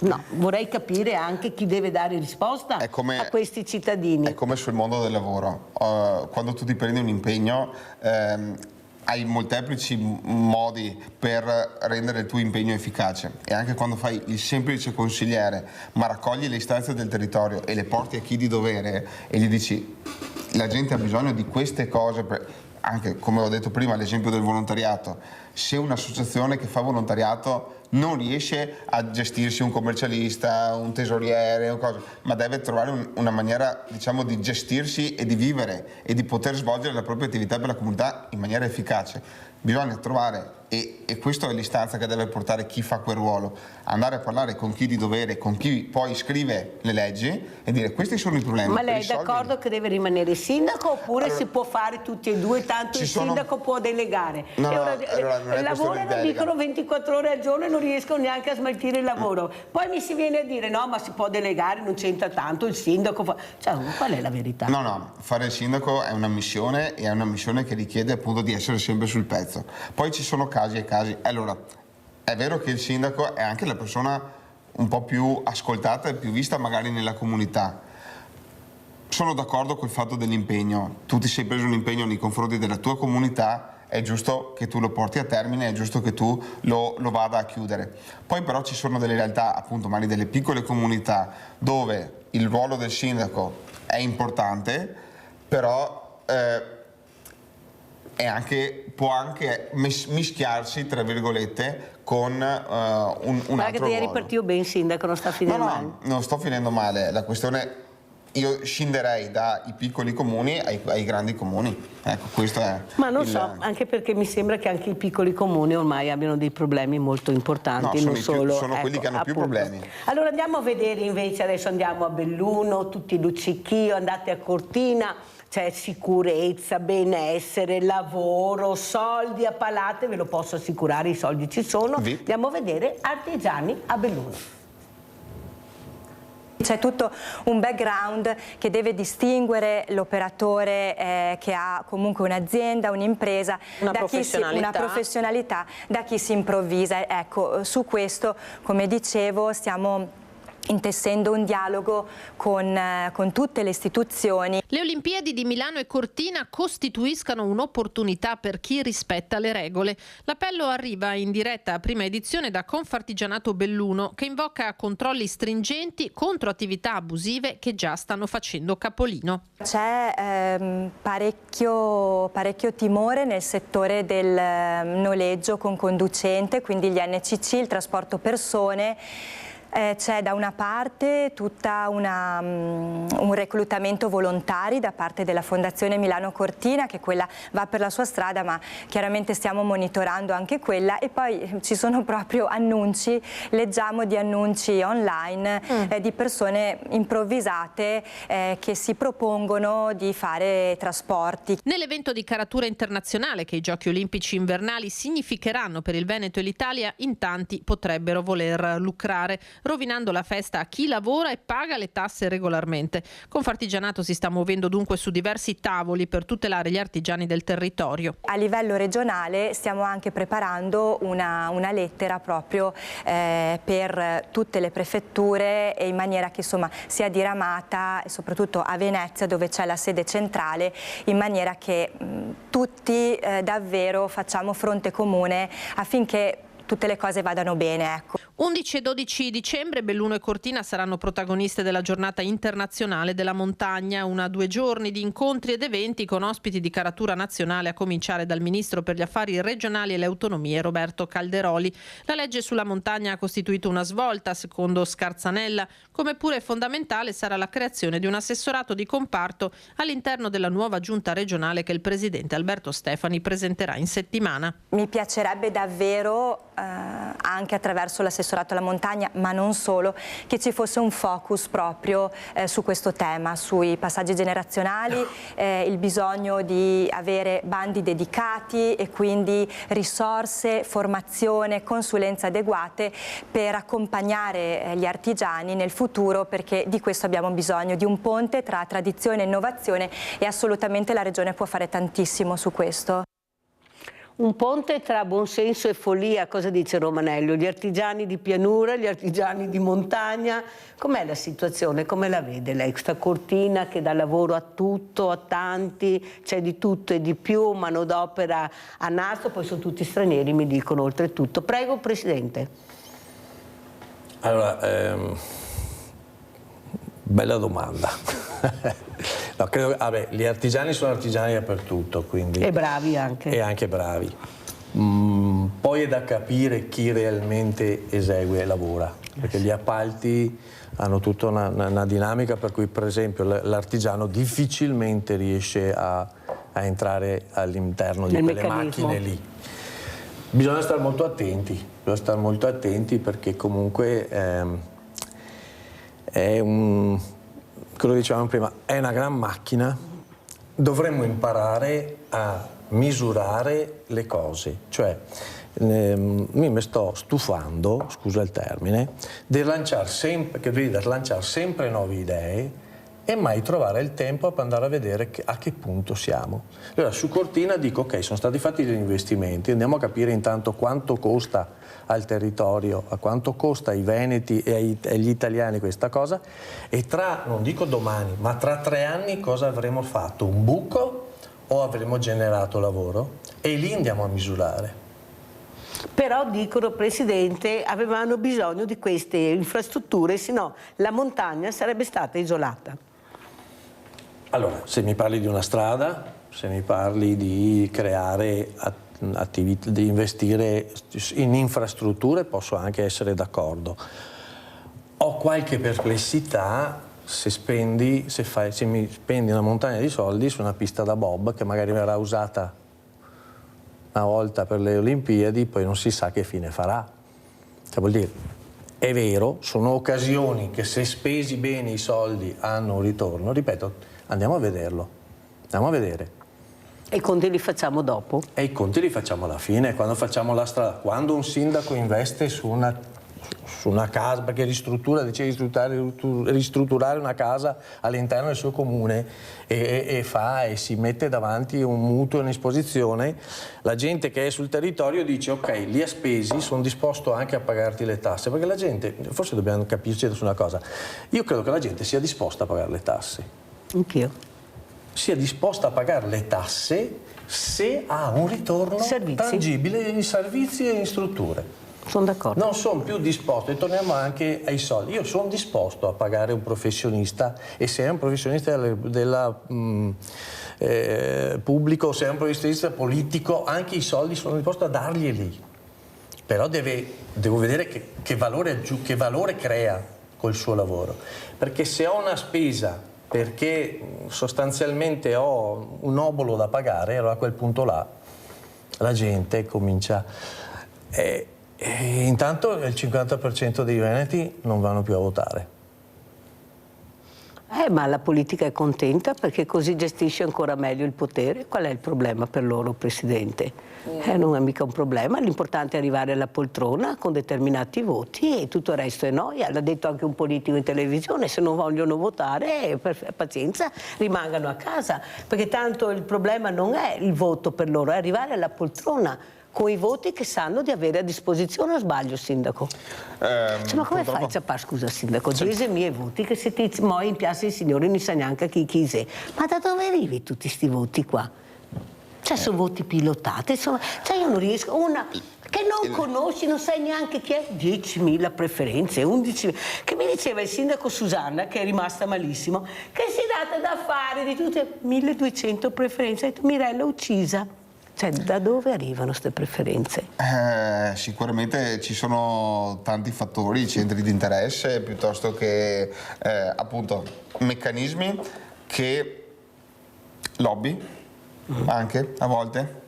Purtroppo ci sono, è inutile che giriamo attorno.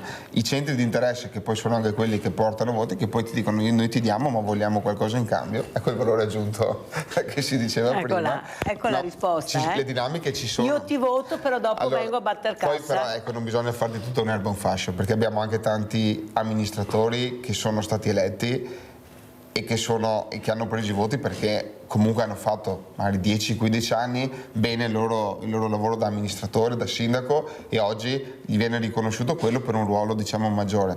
Però è vero che va fatta una riflessione sul fatto dell'astensionismo, va fatta una riflessione soprattutto sul fatto che la politica, il ruolo dell'amministratore pubblico è un ruolo, comunque è una missione prima di tutto.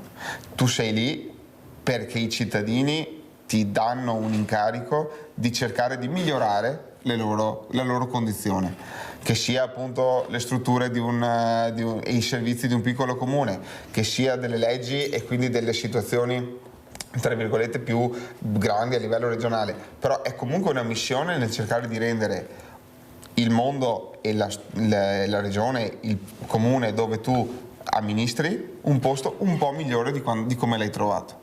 Questo è il principio che deve muovere la politica, Sindaco, non dovrebbe premiare la meritocrazia, la competenza, ecco chi sei, cosa hai fatto, perché dicono ma non vanno a votare. Ma chi voto? Chi è quella persona che mi dicono di votare, che non conosco, non so il curriculum che ha, piove dall'alto, non l'ho mai vista, non so neppure cosa ha seminato. Ecco, ti dirò, Mirella, che c'è una duplice questione su questo aspetto.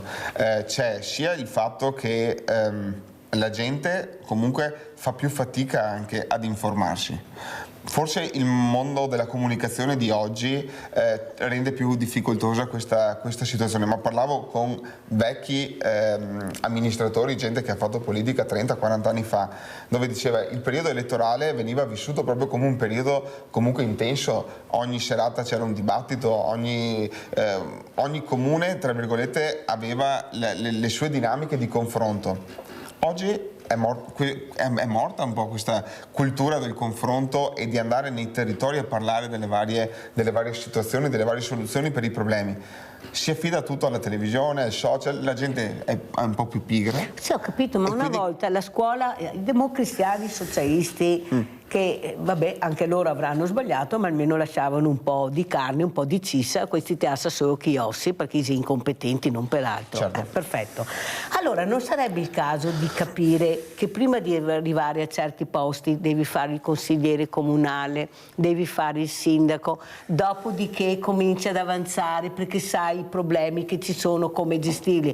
Non possiamo trovarci su poltrone persone che non sanno neanche di cosa si parla. Sindaco, lei sa che ho ragione perché funziona. Sì. Non sempre, non voglio sparare nel buco, esatto. Per carità, però capite bene che delle volte io dico ma sto qua sai le cose che so Dio parlare diciamo che anche il mondo della politica vive un po' come nel mondo del lavoro, la difficoltà di trovare persone di qualità. C'è questi che tirano fuori il paese dalla melma, bisogna essere competenti per fare questo, poi mica improvvisarti. Dovreste avere i migliori che li abbiamo, che fanno questo tipo di su questi ruoli, perché sono quelli che poi devono tirarti fuori. Purtroppo però i migliori magari dicono le cose scomode e quindi tante volte è meglio avere allora sei stato eletto per fare il bene del paese o per le tue convenienze? O per dire le cose comode.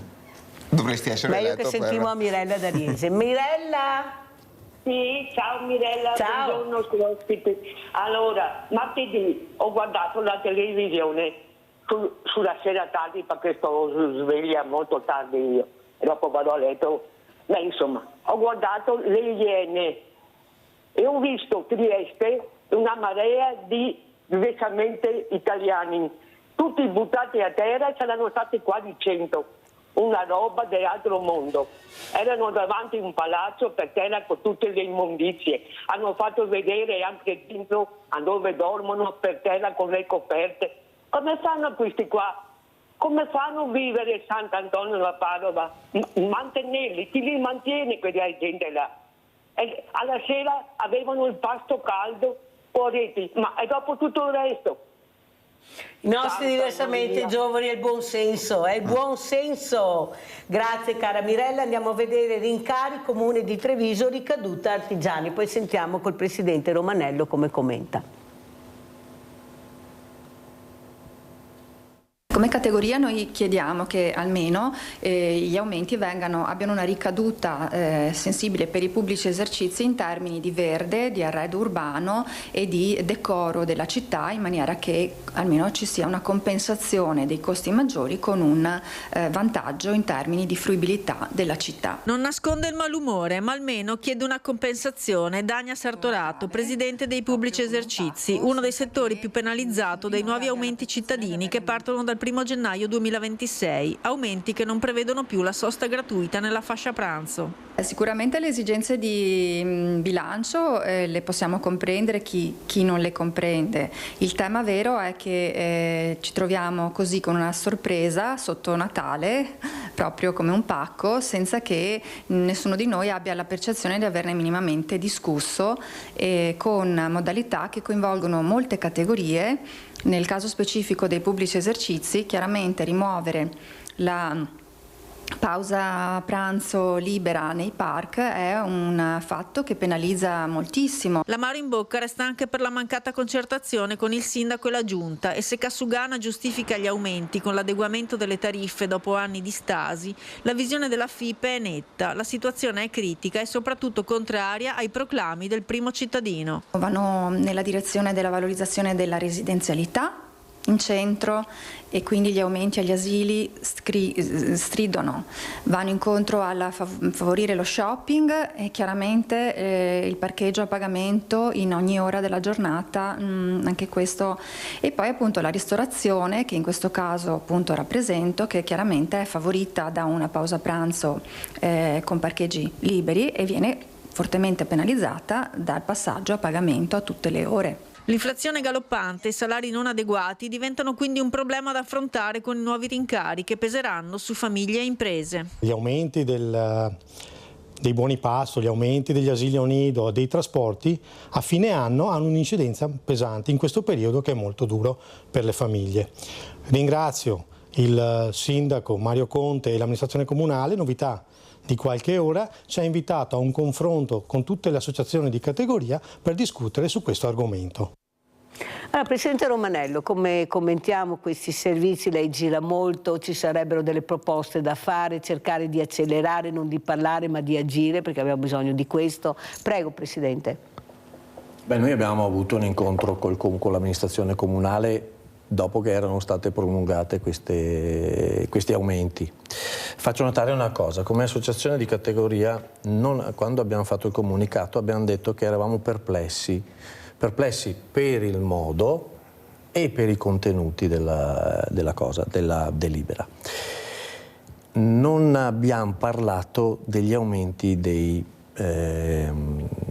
stalli praticamente, ci siamo soffermati su quello che secondo noi era un po' più significativo, cioè gli aumenti degli asili nido, delle mense scolastiche e del trasporto pubblico. Allora, è vero, il comune ci ha chiamato, sui parcheggi si è trovata una modalità per cui è stata ripristinata diciamo dall'1 alle 2:30 invece che alle 3, è stato ripristinato praticamente la sosta libera.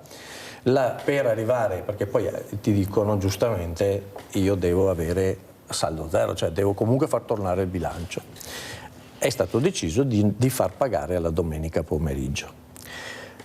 Quello che dico io, e lo dico da tempo e spero che anche nel Comune di Treviso si riesca a capire, è che un'amministrazione pubblica, se arriva a prendere delle decisioni e poi a scontrarsi con tutti quelli che ci sono dall'altra parte, diventa un problema gestire la cosa pubblica. Se invece si trovano dei tavoli di concertazione e si ha un rapporto continuativo, perché a un certo punto anche il Comune di Treviso giustamente dice io gli aumenti dei parcheggi sono 10 anni che sono fermi. Allora magari, e credo che questa sia una strada che stiano considerando, aumenta del 0,50% che non ti accorgi o dell'1%, non tenere duro perché è poco bello e dopo fai il botto. E poi fai il botto.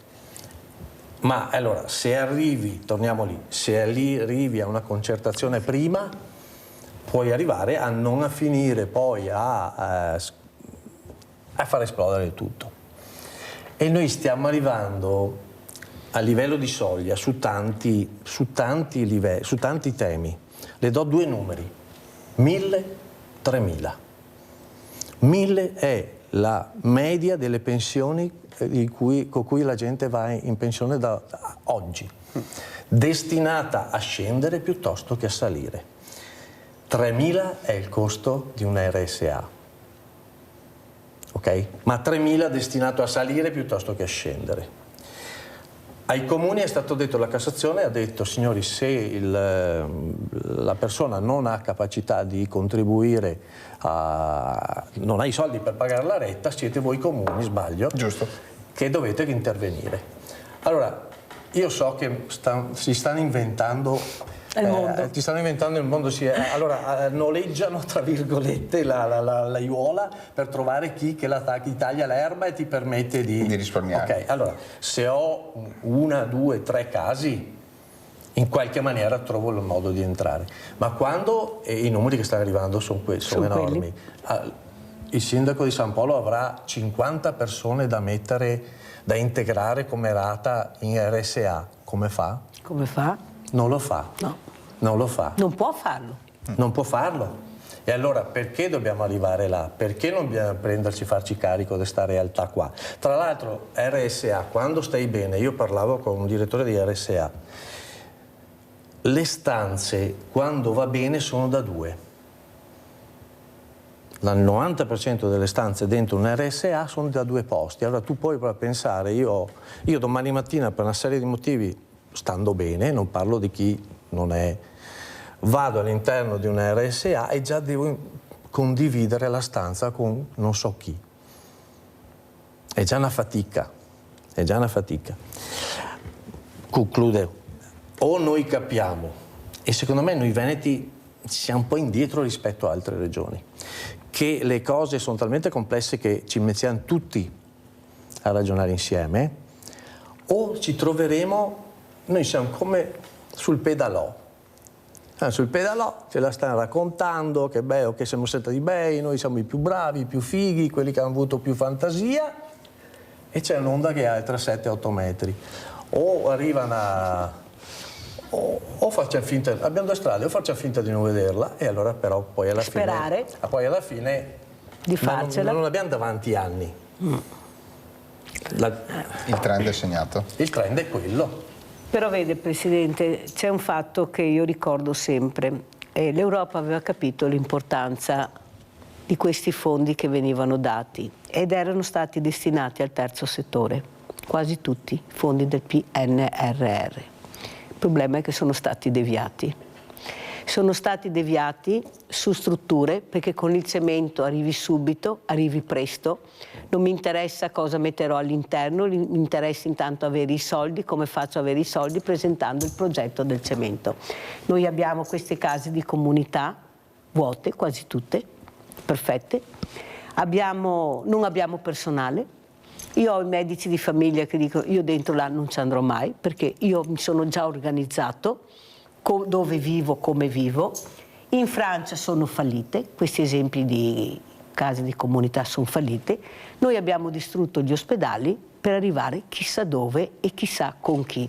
Non è il caso, Sindaco, forse di rivedere queste case di comunità e fare il cambio uso di destinazione, visto che veramente non riusciremo a coprire, visto i numeri che abbiamo, e destinarle magari a cose veramente importanti, utili, perché sennò non ne andiamo fuori. E sono stati spesi questi soldi, non sono là fermi. E tanto è vero che il professor Gerosa proprio l'altro giorno ha detto gli ospedali non sono fatti di mattoni, sono fatti di persone, di professionisti. Prego Sindaco, poi chiudiamo. Sì, sono perfettamente d'accordo e condivido anche la riflessione profonda di Romanello. Sì, davvero sì, condivisibile e interessante. Io spero e davvero mi auguro che questa nuova giunta regionale possa dare una lettura più giusta dei tempi per quanto riguarda appunto la situazione sociosanitaria, quindi sia aspetto sociale sia aspetto sanitario. Sicuramente il problema delle RSA e quindi dell'anziano e di una popolazione che diventa sempre più anziana deve essere affrontato in una maniera, diciamo, diretta. E con dei costi adeguati. Con dei costi adeguati, ma soprattutto bisogna riuscire anche a rendere e a ritardare il più possibile l'ingresso nelle case di riposo, cioè le persone devono avere tutta una serie di servizi fatti sostanzialmente a domicilio, o comunque creare delle situazioni tali per cui non sia necessario parcheggiare l'anziano in casa di riposo, ma ci sia una struttura sociale attorno che gli permetta di poter vivere. Magari ospitare qualche universitario, come fanno in altre realtà. Certo. Non sono mica tutti delinquenti e spacciatori, i giovani, ci sono anche dei bravi ragazzi. Però ecco, diciamo poi soprattutto queste situazioni nei piccoli comuni, no? Nei paesi, perché magari l'universitario lo trovi nei grandi centri dove ma si sposta, visto i costi che ha detto anche Romanello, meglio che mi sposto un poco, perché sennò. Però ecco, il tema è lì, come poi appunto il tema degli ospedali. Condivido quello che ha detto il professor Gerosa, cioè sono il capitale umano prima di tutto, sono le persone. Quando tu vai a uno sportello e trovi una persona gentile, a modo, che ti dà le risposte, già ti senti meglio solo per aver avuto una risposta gentile. Quando invece trovi persone scontrose, frustrate, che ti danno risposte frettolose, allora ti ammani ancora di più, in un certo senso. Quindi no, io ho la speranza che tutti questi aspetti possano essere davvero ripresi, ripensati. Noi vivremo una grande rivoluzione per quanto riguarda il sociale con questa nuova struttura degli ambiti che toglie un po' i comuni, in un certo senso. Guarda che ho avuto la responsabile dei servizi sociali, ha detto che ancora non sa come andranno a finire questi ambiti territoriali. Tanto apriamo il 2026 non sappiamo ancora come andrà a finire. Però sappiamo solo che nel 2026 dobbiamo farli. Quindi chissà con chi e come. Però ecco, che non diventa un altro carosson, per carità. E questo va un po' contro a quello che diceva prima appunto il signor Romanello. Il confronto. Cioè, se le istituzioni si confrontano con i privati, si confrontano con i centri di interesse e poi attuano le politiche, tra virgolette, allora hai anche il mondo privato, tra virgolette, che ti sostiene. Altrimenti è uno scontro, ma perché hai fatto così, ma perché non potevi fare diversamente, e allora rincorri la soluzione dopo. Purtroppo la politica funziona troppe volte in questa maniera, dovrebbe lavorare più di concertazione prima. E dovrebbe fare, sindaco, devo chiudere perché ormai il tempo è tiranno, come fanno questi familiari di questa giovane donna che ha avuto un ictus, che era molto vicina a Sveglia Veneti. Tutti gli anni Sabrina portava i regali per Sveglia Veneti, purtroppo questo ictus l'ha completamente distrutta, sta lottando, e i familiari, quando vanno a trovarla, hanno confezionato questo per noi, per darlo a voi, per far capire che dopo tutte queste disgrazie c'è ancora una famiglia che cerca di dare alla comunità. Queste sono le nostre famiglie. Messaggi importanti. Queste sono le nostre famiglie. Guardate, questa è una calda con del vetro di Burano, delicatissima. Ieri mi hanno detto dalle ai tuoi ospiti, Mirella, il ricordo di Sabina, che sa, questa meravigliosa ragazza che sta cercando di sopravvivere a questo disastro che è capitato. Questo è per lei. Grazie. Grazie questo mille. È per il presidente Romanello, sperando che porti bene e che Sabrina riesca a guarire. Grazie. Guardate che è delicatissima. Grazie. E io vi ringrazio. Presidente, come ci saluta? Mi saluto con una frase, non perché le frasi famose siano, ma perché credo sia centrata all'oggi.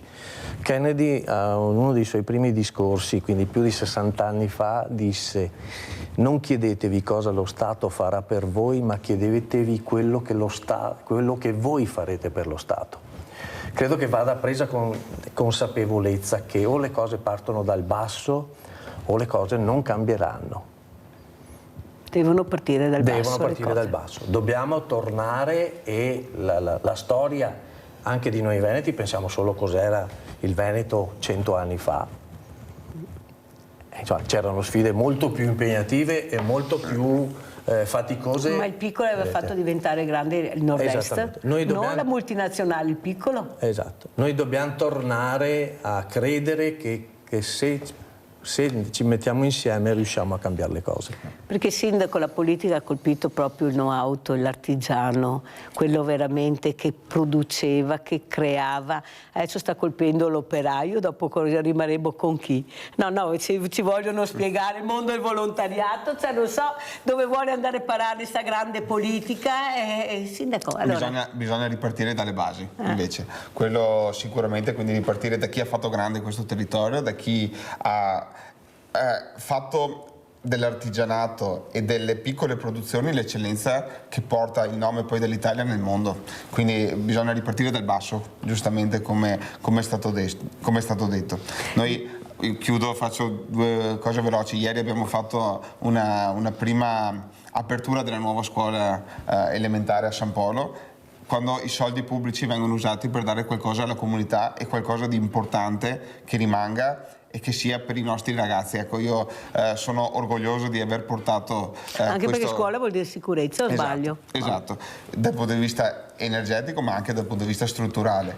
E voglio concludere augurando a tutti quanti un felice Natale, un felice anno nuovo. Ringrazio Mirella per questo invito e un saluto alla mia mamma che è sotto i ferri questa mattina, che si sta operando per una protesi a una spalla, cosa che purtroppo auguri allora alla mamma del sindaco Nicola Fantuzzi. Grazie anche al presidente Flavio Romanello, presidente Confartigianato di Treviso, è stato con noi. Grazie sindaco. Pubblicità.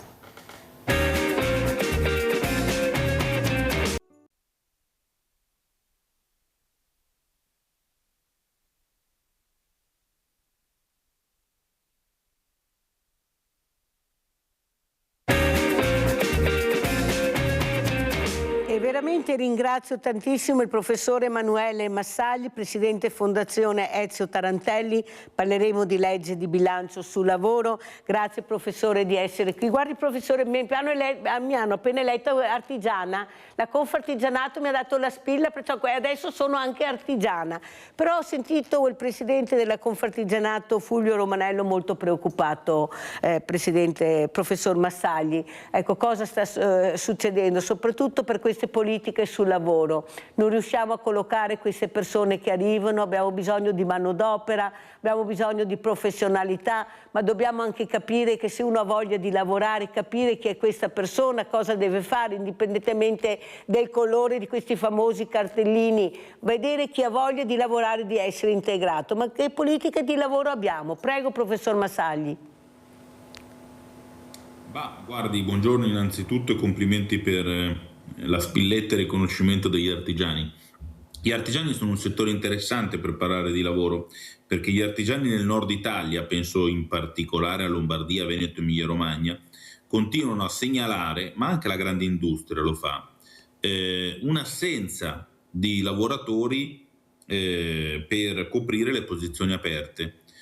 E questo è abbastanza inedito per il nostro paese, cioè l'Italia è sempre stato un paese che ha conosciuto alti tassi di disoccupazione e quindi quella che tecnicamente si chiama una crisi da domanda di lavoro. Dopo il Covid noi vediamo una crisi da offerta di lavoro, cioè le posizioni proposte soprattutto nel centro-nord sono di più delle persone disponibili a occupare quei posti di lavoro. Ciò nonostante noi continuiamo ad avere un numero di disoccupati che avrebbe bisogno di lavorare, ma non risponde a questa richiesta di manodopera. E questo giustifica il fatto che tutti i settori industriali e artigiani chiedono al governo di puntare su un'immigrazione di qualità per coprire queste posizioni di lavoro. Allora la domanda che ci dobbiamo fare è perché i disoccupati che comunque esistono, sia al sud di più che al centro che al nord, non vanno a occupare le posizioni che pure sarebbero disponibili? Allora, questa è una riflessione che ci porta su un problema del nostro mercato del lavoro attuale, che non è un problema, come vi ho appena detto, di quantità di occupazione, ma di qualità di occupazione, cioè di stipendi che vengono offerti. In Italia i salari sono ormai fermi rispetto al costo della vita da quindi una ventina di anni, e questo incomincia a essere un problema, perché noi ci dobbiamo chiedere se per il futuro vogliamo una crescita di lavoro di qualità, quindi una crescita dei salari, o vogliamo, pur avendo tanta occupazione, ci vogliamo accontentare di essere fanalino di coda come qualità dei salari. L'effetto di questo è che i lavoratori più competitivi tendono a guardare verso nord, quindi si spostano verso il resto d'Europa, e questo ancora di più aumenta il bisogno delle imprese, in particolare del centro-nord, di guardare verso altri paesi per avere quella manodopera che è stata persa perché è andata verso il resto d'Europa. Professor Massagli, però è anche vero che ieri abbiamo ricevuto delle telefonate che qualcuno ha letto, ecco, queste liquidazioni che verranno date agli ex consiglieri regionali dopo 5 anni o 10 anni di lavoro. Stiamo parlando dai 20 ai 30 mila euro, per non parlare di 10 anni di 60-70 mila euro. Allora qualcuno dice: ma sono io il fesso che lavoro e non riesco più a sopravvivere e arrivare a fine del mese nonostante 2 stipendi? Questo lavoro, le aziende dicono, costa troppo, non possiamo investire ancora di più di quello che investiamo. Eppure la politica, veramente i numeri che ha sono dei numeri sbalorditivi, e noi che servizi abbiamo in cambio? Perché noi avremo anche piacere di pagare le tasse se avessimo i servizi che meritiamo. Cosa ne pensa, professore? Allora, penso che sia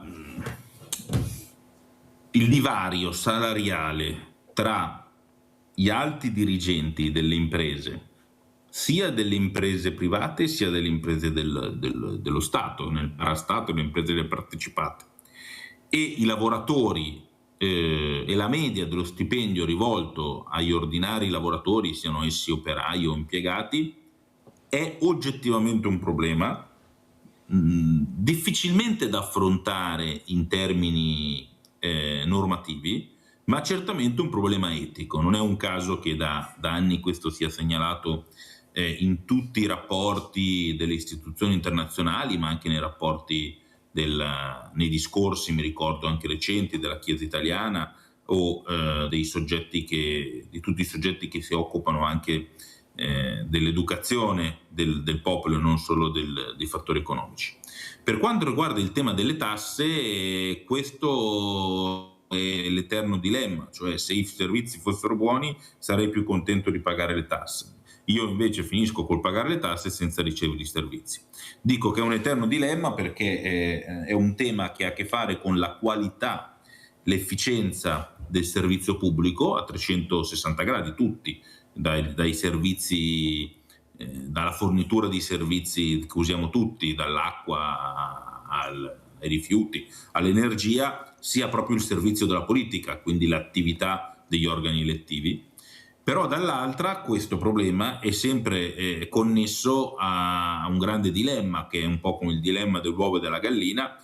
È chiaro che se in contestazione dei bassi servizi sempre meno persone trovano modo per non pagare le tasse, ma questo è possibile solo per le fasce più alte della popolazione, perché il lavoratore medio o il pensionato non riesce ad evadere le tasse.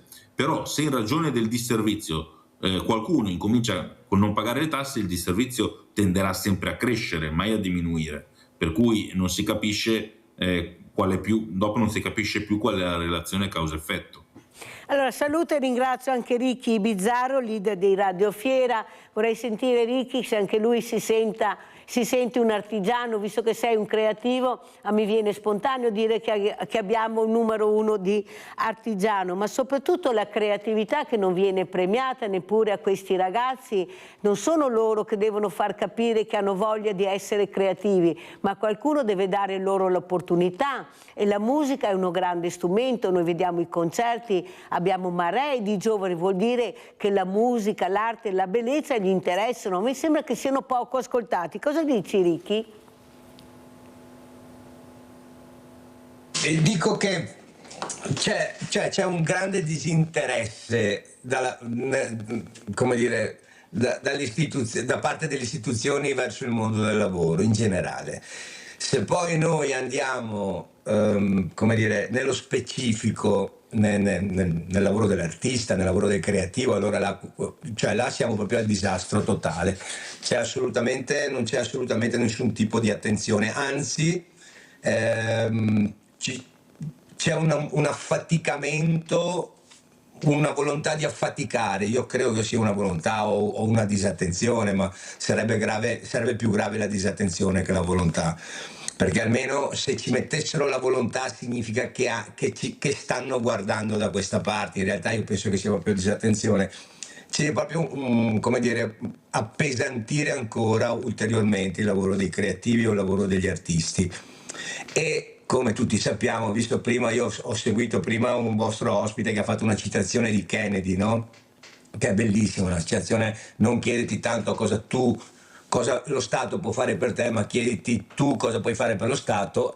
Sì, però loro stava parlando Kennedy, cioè stiamo parlando di altra struttura di politico, intellettuale, di pensiero, di legge, cioè con quelli che abbiamo adesso a Semostar non voglio nemmeno affrontare l'argomento. Stiamo parlando proprio di cosa molto bassissima, quindi non mi ci metto nemmeno accanto, cioè non voglio nominarli, sono in un altro livello, in un'altra categoria. Tornando al discorso che mi facevi te prima, Mirella, il problema è che sì, siamo artigiani. Io sono un artigiano perché creo, io sono iscritto alla SIAE da 40 anni, ho depositato più di 100 composizioni a mio nome in questi anni, insomma ho avuto il feedback del mio lavoro l'ho avuto abbondantemente, sono molto contento. L'ho avuto però da altre parti, non certo dalle istituzioni. Se però devo dire anche, e questo voglio dirlo, che quando noi abbiamo fatto l'ultimo album, il presidente Zaia e, come dire, e il suo entourage sono stati molto attenti a quello che abbiamo fatto e a quello che facevano, anche, come dire, erano molto attenti al concetto di lingua dialettale, di cultura veneta, e devo dire che ci hanno dato una mano. Io lo ringrazio molto,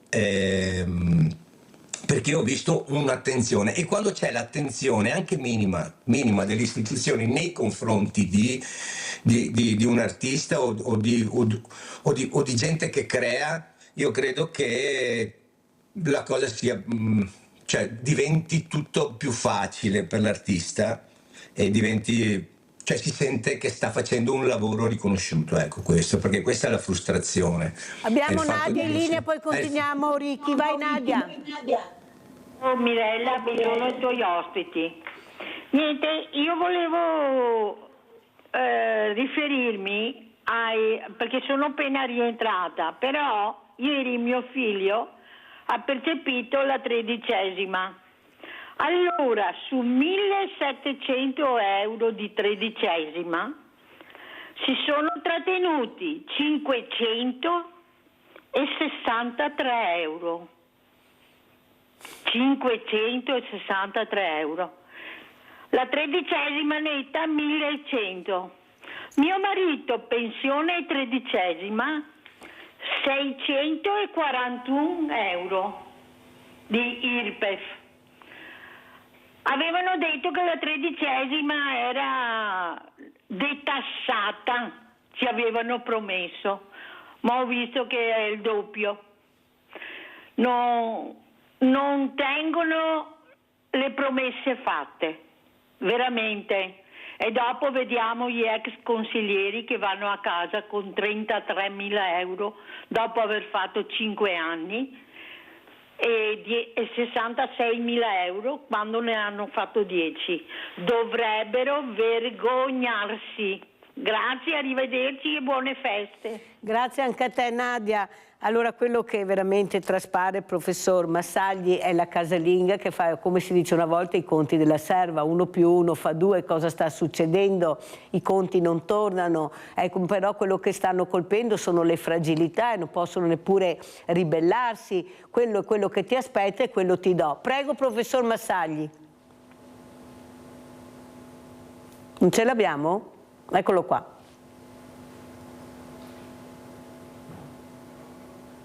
Microfono, professore. È stato quello che ha raccontato l'ascoltatrice, facendo proprio un calcolo al volo sulle cifre che ha detto, è una trattenuta di poco più del 33%, e questa purtroppo è la difficile realtà dei nostri scaglioni IRPEF, no? Per cui vuol dire che la persona in questo caso rientra nel secondo scaglione, che è quello su cui il governo è intervenuto abbassando di 2 punti percentuali, che non è tanto, però è comunque un abbassamento di 2 punti percentuali l'aliquota IRPEF, che dall'anno prossimo, attenzione, non vale su questa 13ª, vale a partire dal 1° gennaio 2026, appunto sarà abbassato dal 35 al 33. Ha ragione la vostra ascoltatrice quando osserva che era stato promessa la detassazione della 13ª, e ha ragione quando dice che non è una promessa che non è stata mantenuta, ma è effettivamente così. Diversi governi negli ultimi 10-15 anni, quindi è un discorso che non vale per destra, sinistra, centro, governi tecnici, più o meno vale per tutti, hanno provato a proporre la detassazione della 13ª, ma la detassazione delle 13ª in Italia è una misura che, togliendo anche solo una decina di punti di IRPEF sulla 13ª, in Italia costerebbe più di 7-8 miliardi. Considerato che noi stiamo facendo una finanziaria da circa 18, solo la detassazione delle 13ª costerebbe quasi la metà della finanziaria italiana, come sappiamo noi i problemi di bilancio li abbiamo, quindi non abbiamo finanziarie particolarmente ricche. Per questo il governo ha proceduto non con la detassazione della 13ª, ma con la detassazione di fino a 1.500 euro all'anno, quindi abbastanza contenuta, del lavoro straordinario, in particolare del lavoro scomodo, per cui quello fatto in orario notturno, in festivo, e quindi insomma per incentivare il lavoro negli orari più scomodi. In più è intervenuto con un abbassamento dell'aliquota su quella quota di salario che deriva da rinnovi dei contratti nazionali. Questi sono stati 2 interventi di natura fiscale contributiva sui salari e quindi non c'è la detassazione della 13ª e di conseguenza la persona si è vista applicata l'aliquota ordinaria. Questa aliquota scenderà di 2 punti, la seconda, che è quella che è stata applicata in questo caso, scenderà di 2 punti a partire da gennaio del 2026, non se ne accorgerà tantissimo la vostra ascoltatrice perché vorrà dire un risparmio, quindi un maggiore introito tra i 150 e i 400 euro all'anno.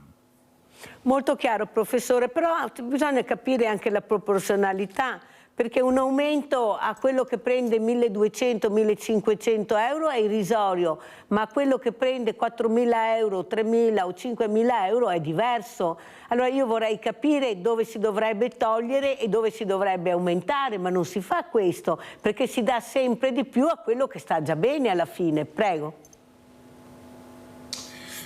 Ma guardi, io su questo sono parzialmente d'accordo, perché gli interventi degli ultimi anni sono stati quasi sempre a favore dei redditi più bassi, cioè a favore dei redditi fino a 33.000 euro.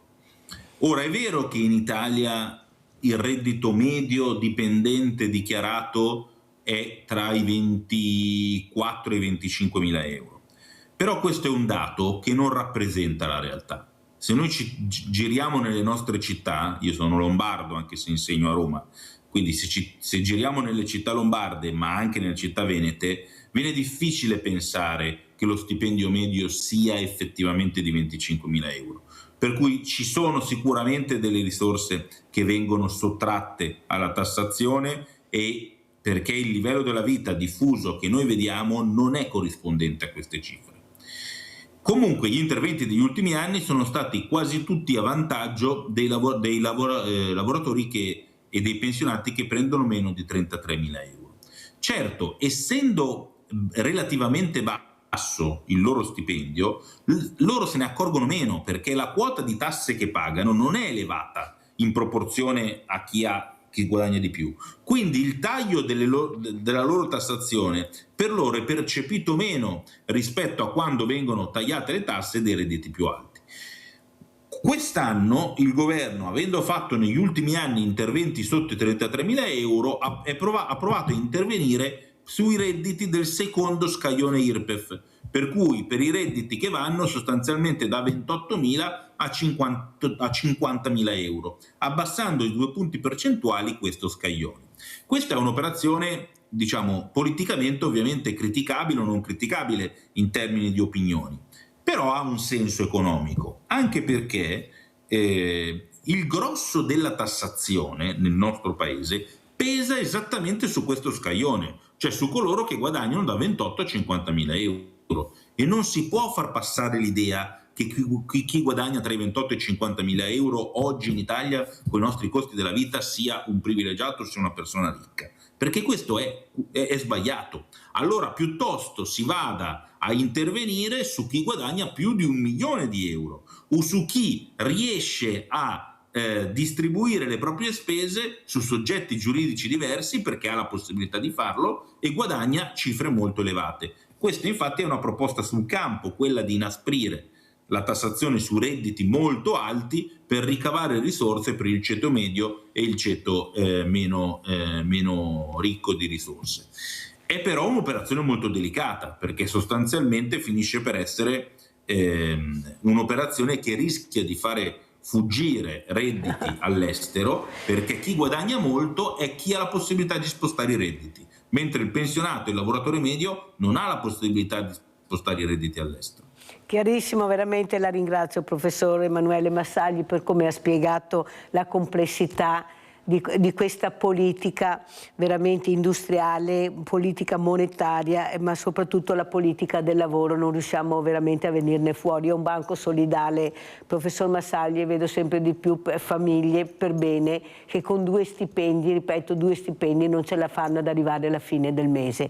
Abbiamo degli affitti assurdi, abbiamo dei mutui assurdi, abbiamo tutto assurdo, però che ne pagano le conseguenze sono le fragilità. Le banche sempre più ricche che non danno niente o poco e i poveri che aumentano sempre di più. Ricky Bizzarro, ma anche nell'arte, nella musica, ecco, se non sei nel giro, nel cerchio magico fai fatica. Abbiamo sentito, non so se è vero, che Benigni per citare San Pietro ha preso 4 milioni, ho detto che San Pietro si girerà anche lui dall'alto, diventerà matto, però sono delle cifre pazzesche anche perché sono soldi pubblici. Come vedi tu la situazione nel mondo, nel bellissimo mondo che tu vivi, che è il mondo della musica, dell'arte, della bellezza? Prego. Microfono. Ti dico, io ho fondato la mia carriera, me ne sono accorto tardi, ma cioè quasi inconsciamente, cercando di fare di tutto. Io ho fatto veramente di tutto nella vita per star fuori dal giro di cui tu parlavi prima. Quando ero più giovane hanno cercato più volte di inglobarmi in quel giro dove probabilmente adesso io sarei proprietario di 3 o 4 appartamenti, capito? Tanto per dirla così.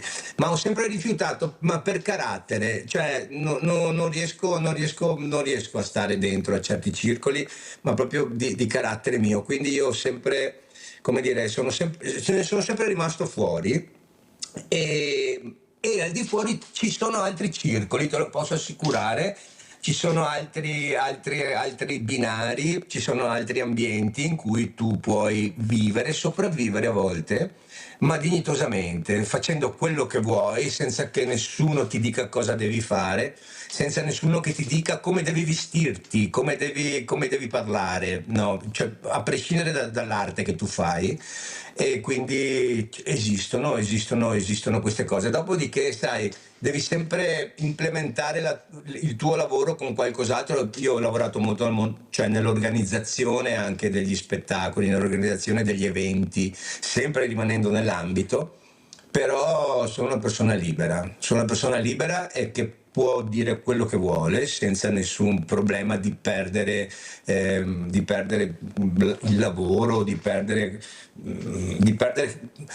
qualcosa, no? Cioè, ho sempre voluto rimanere così. Spirito libero. Abbiamo Augusto da Venezia, vai Augusto. Salve, buongiorno.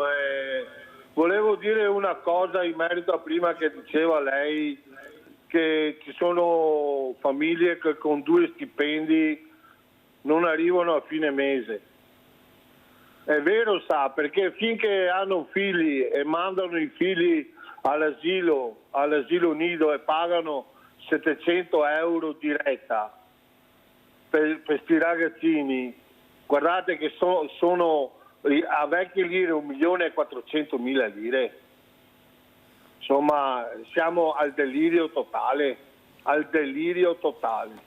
Dopo un'altra cosa, anzi 2 cose.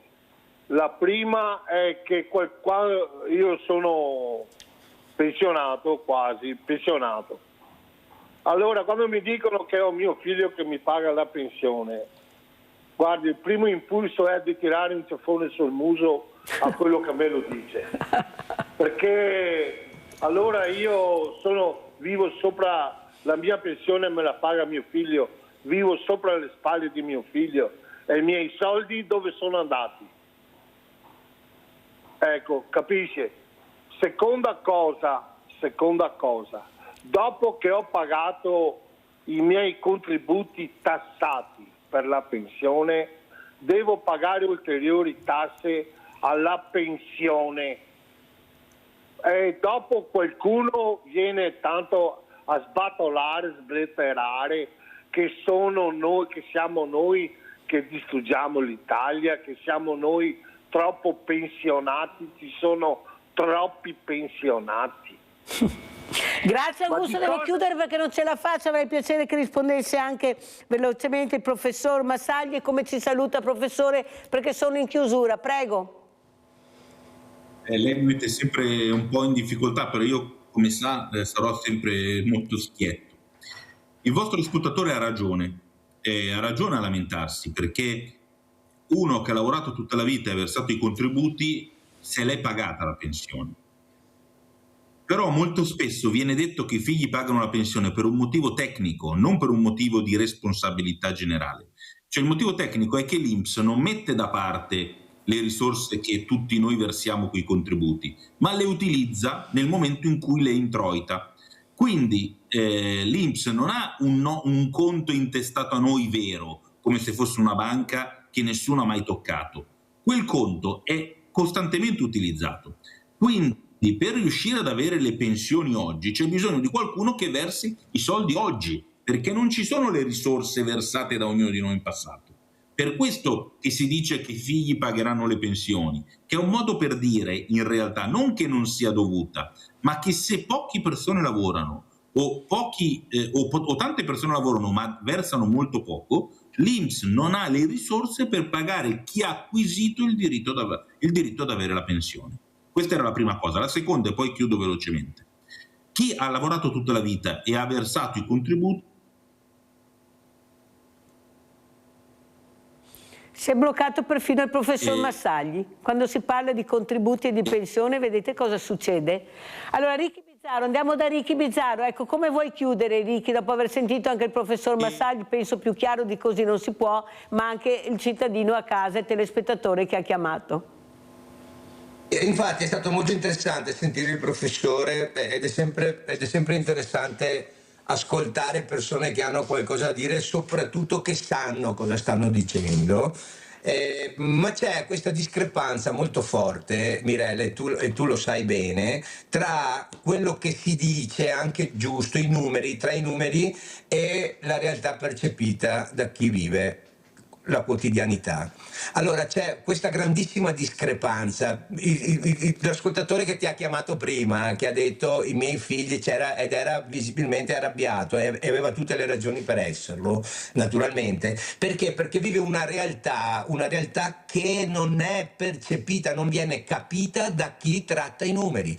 Ci sono persone che trattano i numeri e li trattano alla grande, li trattano bene, sanno come, bilanci, eccetera. In realtà la vita è tutt'altra cosa, e soprattutto gli esempi che noi vediamo alla televisione, perché voglio dire, se noi abbiamo dei ministri inquisiti, corrotti, gente che non sa, che non ha neanche idea come ligarsi spighette delle scarpe, adesso diciamo la verità, e sono ministri, allora il cittadino, la persona, l'uomo della strada, quello che non sa, quello che ha lavorato una vita, quello che fa fatica a arrivare fino a mese, si fa qualche domanda, per quanto tu gli dia i numeri, per quanto tu gli faccia capire che tutto il bilancio, cioè non può capirlo, perché vede che non c'è giustizia, non c'è equilibrio. No, chi deve insegnare, chi dovrebbe, e uso il condizionale, chi dovrebbe insegnare, educare,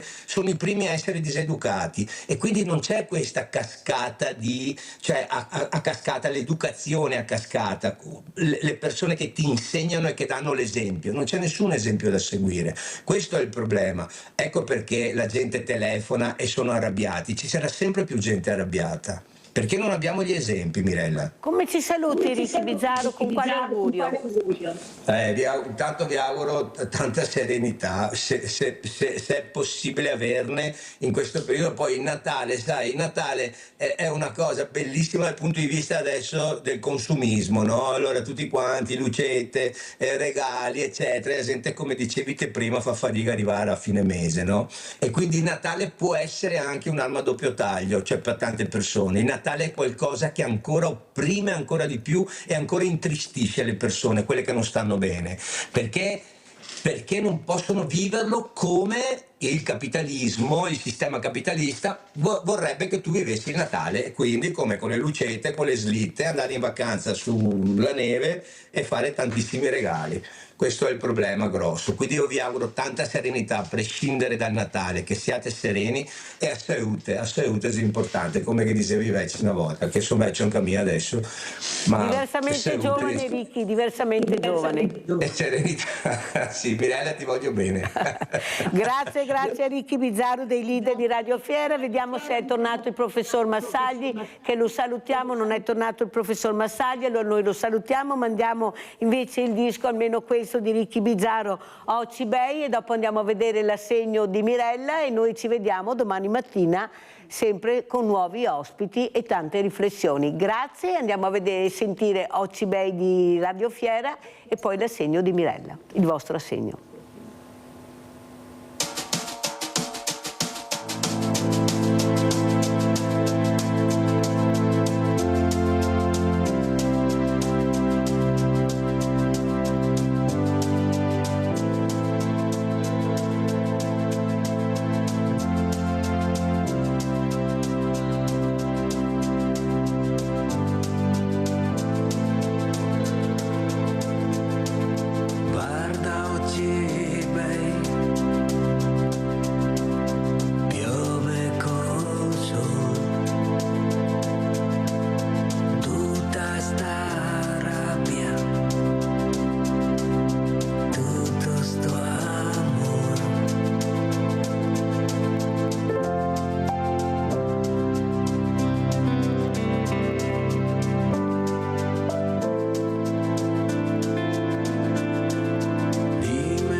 Siamo a Mestre e stiamo portando la televisione a Claudia e a suo marito Bruno, che una nostra telespettatrice ha regalato, avendo saputo e avendo visto che la loro si era rotta. Andiamo.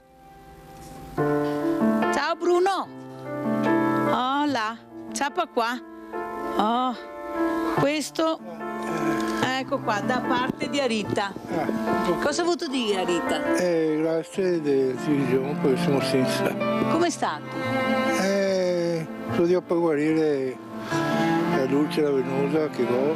So che Claudia un po' non poteva essere a casa, ma mi dovevo venire un po', se no non potevo più venire. E ora salutami tanto a Claudia, mi raccomando, e l'assessore mi ha detto che la prossima settimana vi riceverà perché gli era via. e perciò speriamo. Io ho risposto alla segretaria, la segretaria ha detto che sei via, Sì, ritorna appena che rientra, sperando bene che Ara fa il bravo, ti sa tu. senza lavoro. Non importa, però fa il bravo. Ok, ciao, salutami tanto a Claudia. Ringrazio la Rita di quello che regala Questo pensiero il pensiero importante che così. Ecco. Grazie di tutto.